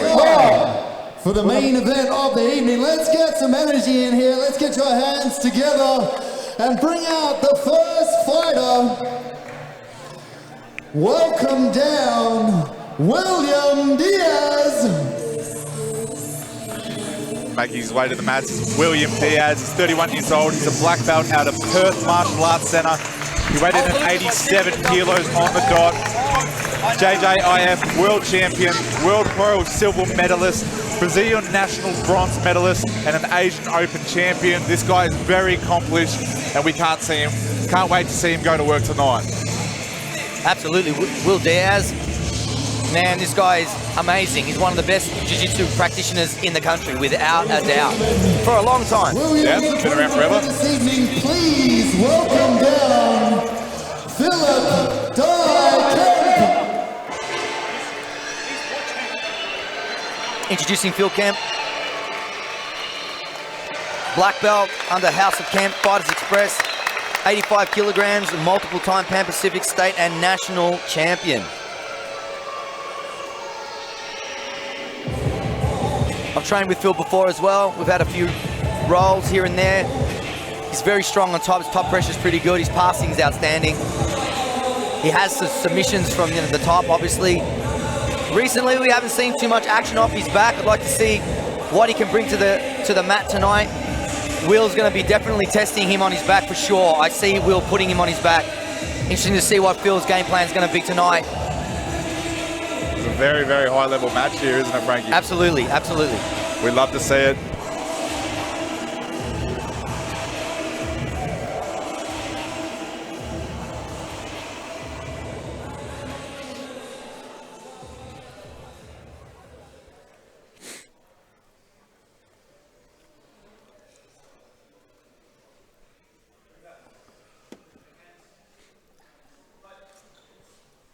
So you're saying Williams a fairly decent wrestler? Will is all-round dangerous. This guy's very prepared, very accomplished. Looks like he's got such a strong base just already. Fighting that wrist. He's getting that wrist control really well. Yeah, Phil's got that collar tie on that left, switches to the right. Will pummeling in. I love watching really good hand fighting. Yeah. You know. That leg drag that to the was single. I love that, dude. That was an Did you see unreal that? arm drag. There you go. Phil's on his back. All right. Let's see what he has for Will Diaz. Yeah, Phil's acting really active right off the bat. He has to be. Not letting William set at all. This is exactly what he needs to be doing. Yeah, he's sitting up on that half guard, not allowing Will to get posture with it, leaving him on the ground. Is he going to try and duck in under for a deep, or I don't know. He's just going to try and get back to his feet, scramble on top. Let's see. He might try and just. Oh, right now, that knee's threatening to come through. Yeah, it's hard. He It's needs, hard to get he anything needs going. to underhook the far side. There he goes. All right, now let's see what he going does with under his for a legs. deep half. He might be, or maybe he was a dogfight position. He might try and wrestle him here, but Will's just taking him down. Really good base. Yeah, that knee's just right on his Center, stomach. yeah, his center of gravity is perfectly placed where it should be. He's going to knee cut through here. I can't see Phil stopping it. He's got the far side underhook as well. He's going to look for that perfect head position. He's going to use that head pressure to pin Phil to the ground and cut that Switch knee his through. hips and get his knee through. He's got options here. He's got options. And he's nice and patient here too. He's not rushing. Here we at go. all. Phil's doing a good job. He's going He's got deep in half. under. You But called he's going for that Kimura. Yeah, but he's got that Kimura. That's the thing. If you leave, People don't think he can get that Kimura from half guard, but you certainly can. of course you can. If you're not very Ooh, attentive took with that his back. with that left arm, it's curtains. He's got ball. one hook in. That's a good position. I don't mind that one hook in. Me either. I actually prefer it to me personally in my game. It's a really good control, and you're far less at risk of ending up in a bad position if they get out. True, and it's also halfway to the truck as well, so I love that position too, so you're not going to have any arguments from me. The mango smoothie. So is anything that's like... Anything I don't know is just called a mango smoothie. Okay. All right. I've said mango smoothies 17 times tonight. I love mangoes. Oh, mangoes are best fruit. Where can I get mangoes at 11:30 on a Sunday? We'll find somewhere, Frankie. We'll find somewhere. We have Oh, back to the action. Here we go. Will Diaz on the back. He's got a good back control here. He's up 5-0, He's got the 7.5. You call that the seat belt, isn't it? Where one arm's over and one arm's under? Yeah. Will transitioning to full back control. Both hooks on the inside.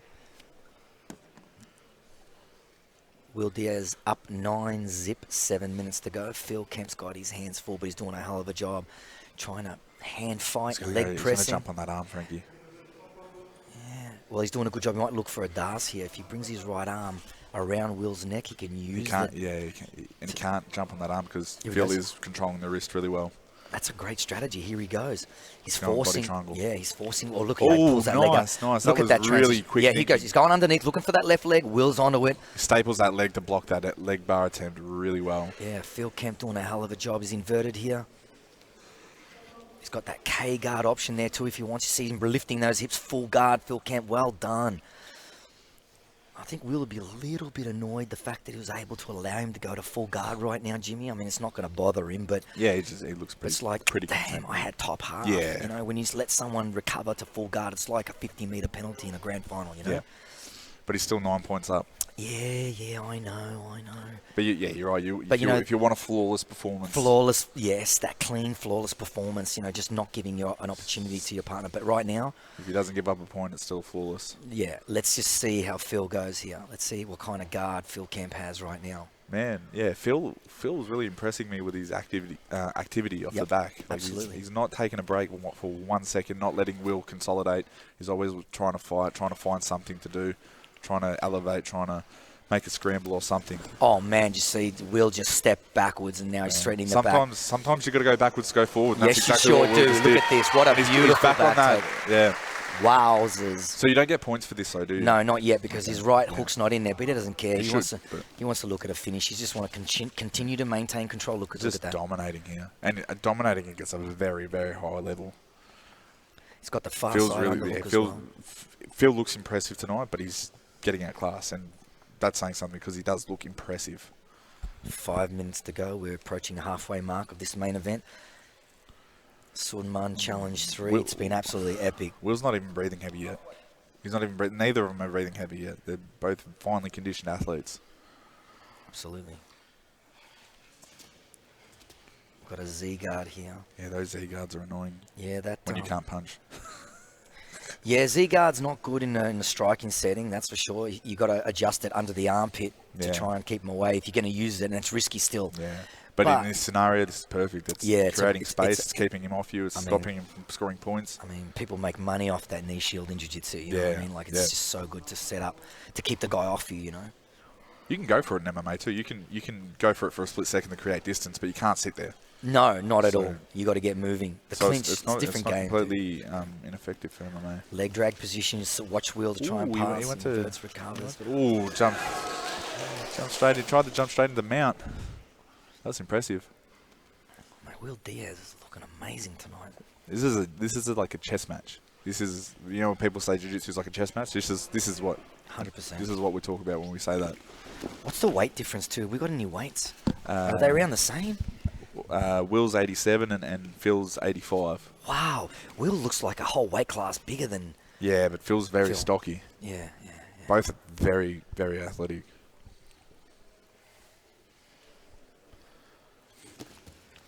Trying a knee cut. 3:30 on the clock. Look at that. Oh, that's dominating. Look at that underhook on the far side. That shoulder pressure was insane. All right, let's see. Let's see now. Okay, he's got head and arm. Consolidated too. Oh, look at that. He's just. Oh man. Once you've consolidated, then you can go to work, and Will has consolidated. He's looking now. for an arm triangle here. You can see he's trying to get underneath that left elbow. Gives you free reign to try things once you've consolidated. If you start trying to do things before you consolidated, that's how you get escaped on. Yeah. Where if you consolidate and then go to work. You can see Phil with that right arm underneath. He's trying to ghost escape here. He's going to try and shoot out to the left-hand side, but Will's onto it. He's heavy on this side. If he stays super heavy on this side, is so yuck. I know he can even try and take his back from here. If Phil's not careful releasing his right arm across his hips. How would you take his back from here, Frank? Well, if Phil tries to go with that right arm across his belly, he's going to expose his back for a second. He's getting forced that way because of the Oh, here we go. crossface. Arm triangle. Oh, this is bad. He's going to mount. He's going to mount. You know, I love this. And now, nice escape. Look at that. Far out.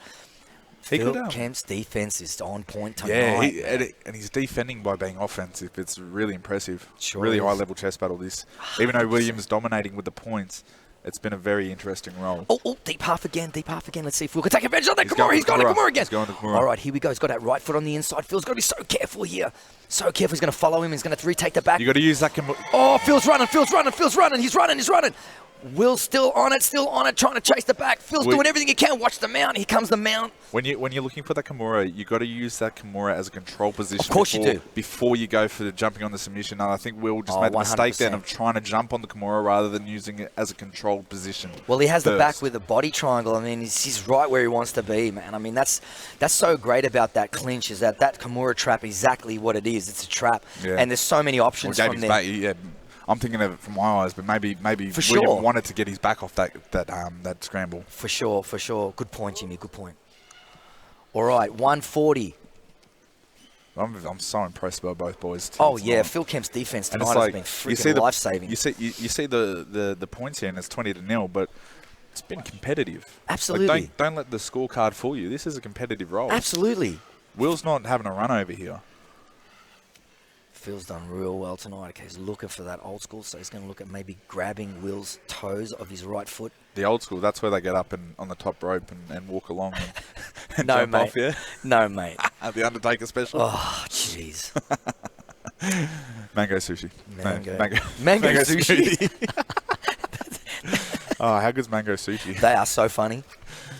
Okay, Phil's rolling under. Nice recovery. Sushi Mango. Shout out to the boys at Sushi Mango. 1 minute left, Jimmy. 1 minute left. You got an echo. Here we go. You can set up a dance from that position if you just jam your arm right down under the underarm. Yeah. From a half guard. Of course you can. The leg's already trapped, so you just got to go to work on the neck. Right, as long as your knee's clear, because if it's not, it's a bit difficult. It's really hard to get a deep, penetrating underhook on that near armpit when your legs are when your knee's on the ground. But if it's not, you can do it, but yeah, it is difficult. Well, he has length over Phil, so that's definitely a probable situation. Phil going underneath again, trying to get on that. He's been rolling right for those leg. legs all night. It's just out of reach for him. Here we go. Oh, he's on that toe hold. Oh, he's got it too. He's got it too. Okay, Phil's got to be really careful. He's got to get his feet together. Tight. Yeah, he might try and use a toe hold of his own. Oh, he's going. He's trying. Oh, he might have a shot at this heel hook. 5 seconds left. 5 seconds left. Will Diaz trying to find a heel hook. Oh, slips out. Time running out. That was a nail ball. Holy moly, right to the end. That was fantastic. What a great match to finish off proceedings tonight. That was unreal. That's as high level as you get, man. Absolutely. What an amazing final to that amazing evening, ladies and gentlemen. Your winner by decision, William Diaz. No decision. That was 22-2. That was a dominating performance by Will Diaz. But like you said, don't worry about the points. Don't worry about the points. It was a very technical match. Man, very for coming technical down match. tonight. That was a both great guys match. are trying to play their What game, was and your plan coming into Will the was just fight? that Were you able to few execute steps against ahead. Phil this evening? 100%. I knew Phil was going to be a very tough opponent, so I trained accordingly.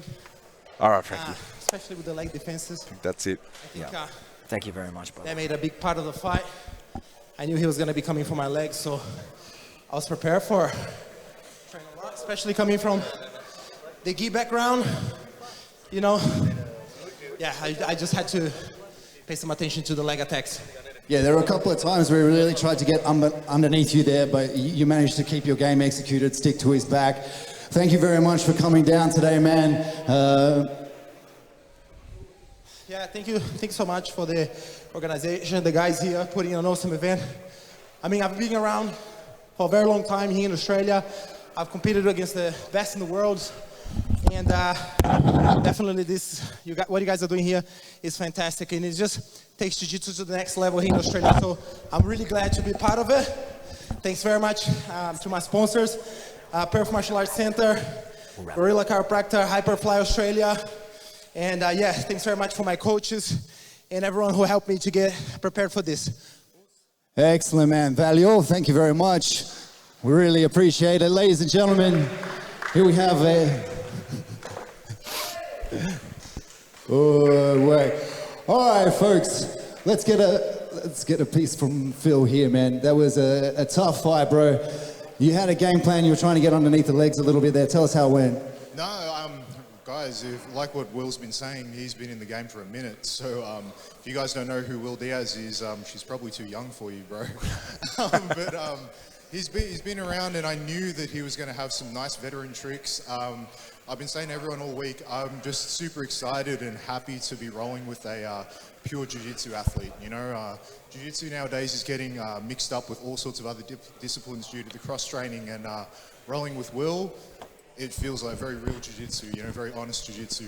Probably the kind of stuff his old man knows as well. Like, you know, what his family's done for jiu-jitsu in this country has been huge. So respect to you, Mr. Diaz. Thank you.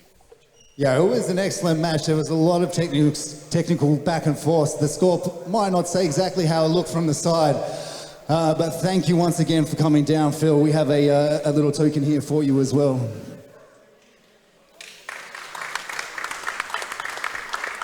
Awesome. Once again, thanks to Strike Promotions and all the amazing sponsors who help us get the event together. We'll get some photos done.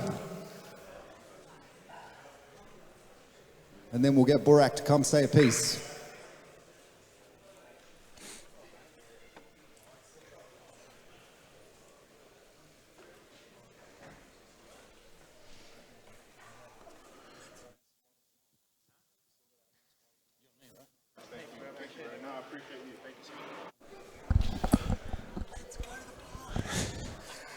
I just got Duke Diddy over here screaming about the pub. Oh, just before Burak wraps up, just on behalf of Jimmy and I, thank you very much for joining us on the live stream. It's been an absolute excellent night of pure no-gi jiu-jitsu. It's been fantastic. Thanks for joining us. We'll see you again at Sarman Challenge number 4. It's been an absolute pleasure, ladies and gentlemen. And as always, Frankie, I wouldn't want to share the commentary booth with anyone else. There's only one way to build this sport, people, and that's by tuning in and watching and supporting our local athletes. Everyone that competed here tonight has worked so hard to be here. So for people to tune in at home and give up their Sunday night to watch their people compete and show off what they've been working on, it's it means a lot to the athletes and it means a lot to the people that are trying to build this sport. So thank you everyone for tuning in at home. And all the athletes that have put on absolutely phenomenal performances tonight for our entertainment. We truly appreciate it. It's great to see the growth and direction evolution of Jiu-Jitsu in our beautiful country of Australia. And we'll all see you all next at Sarman Challenge 4.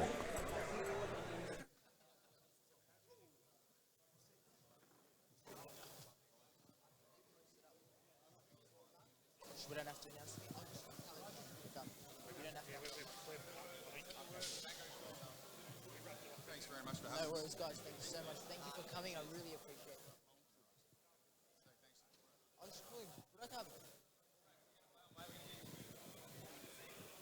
All right. Thank you.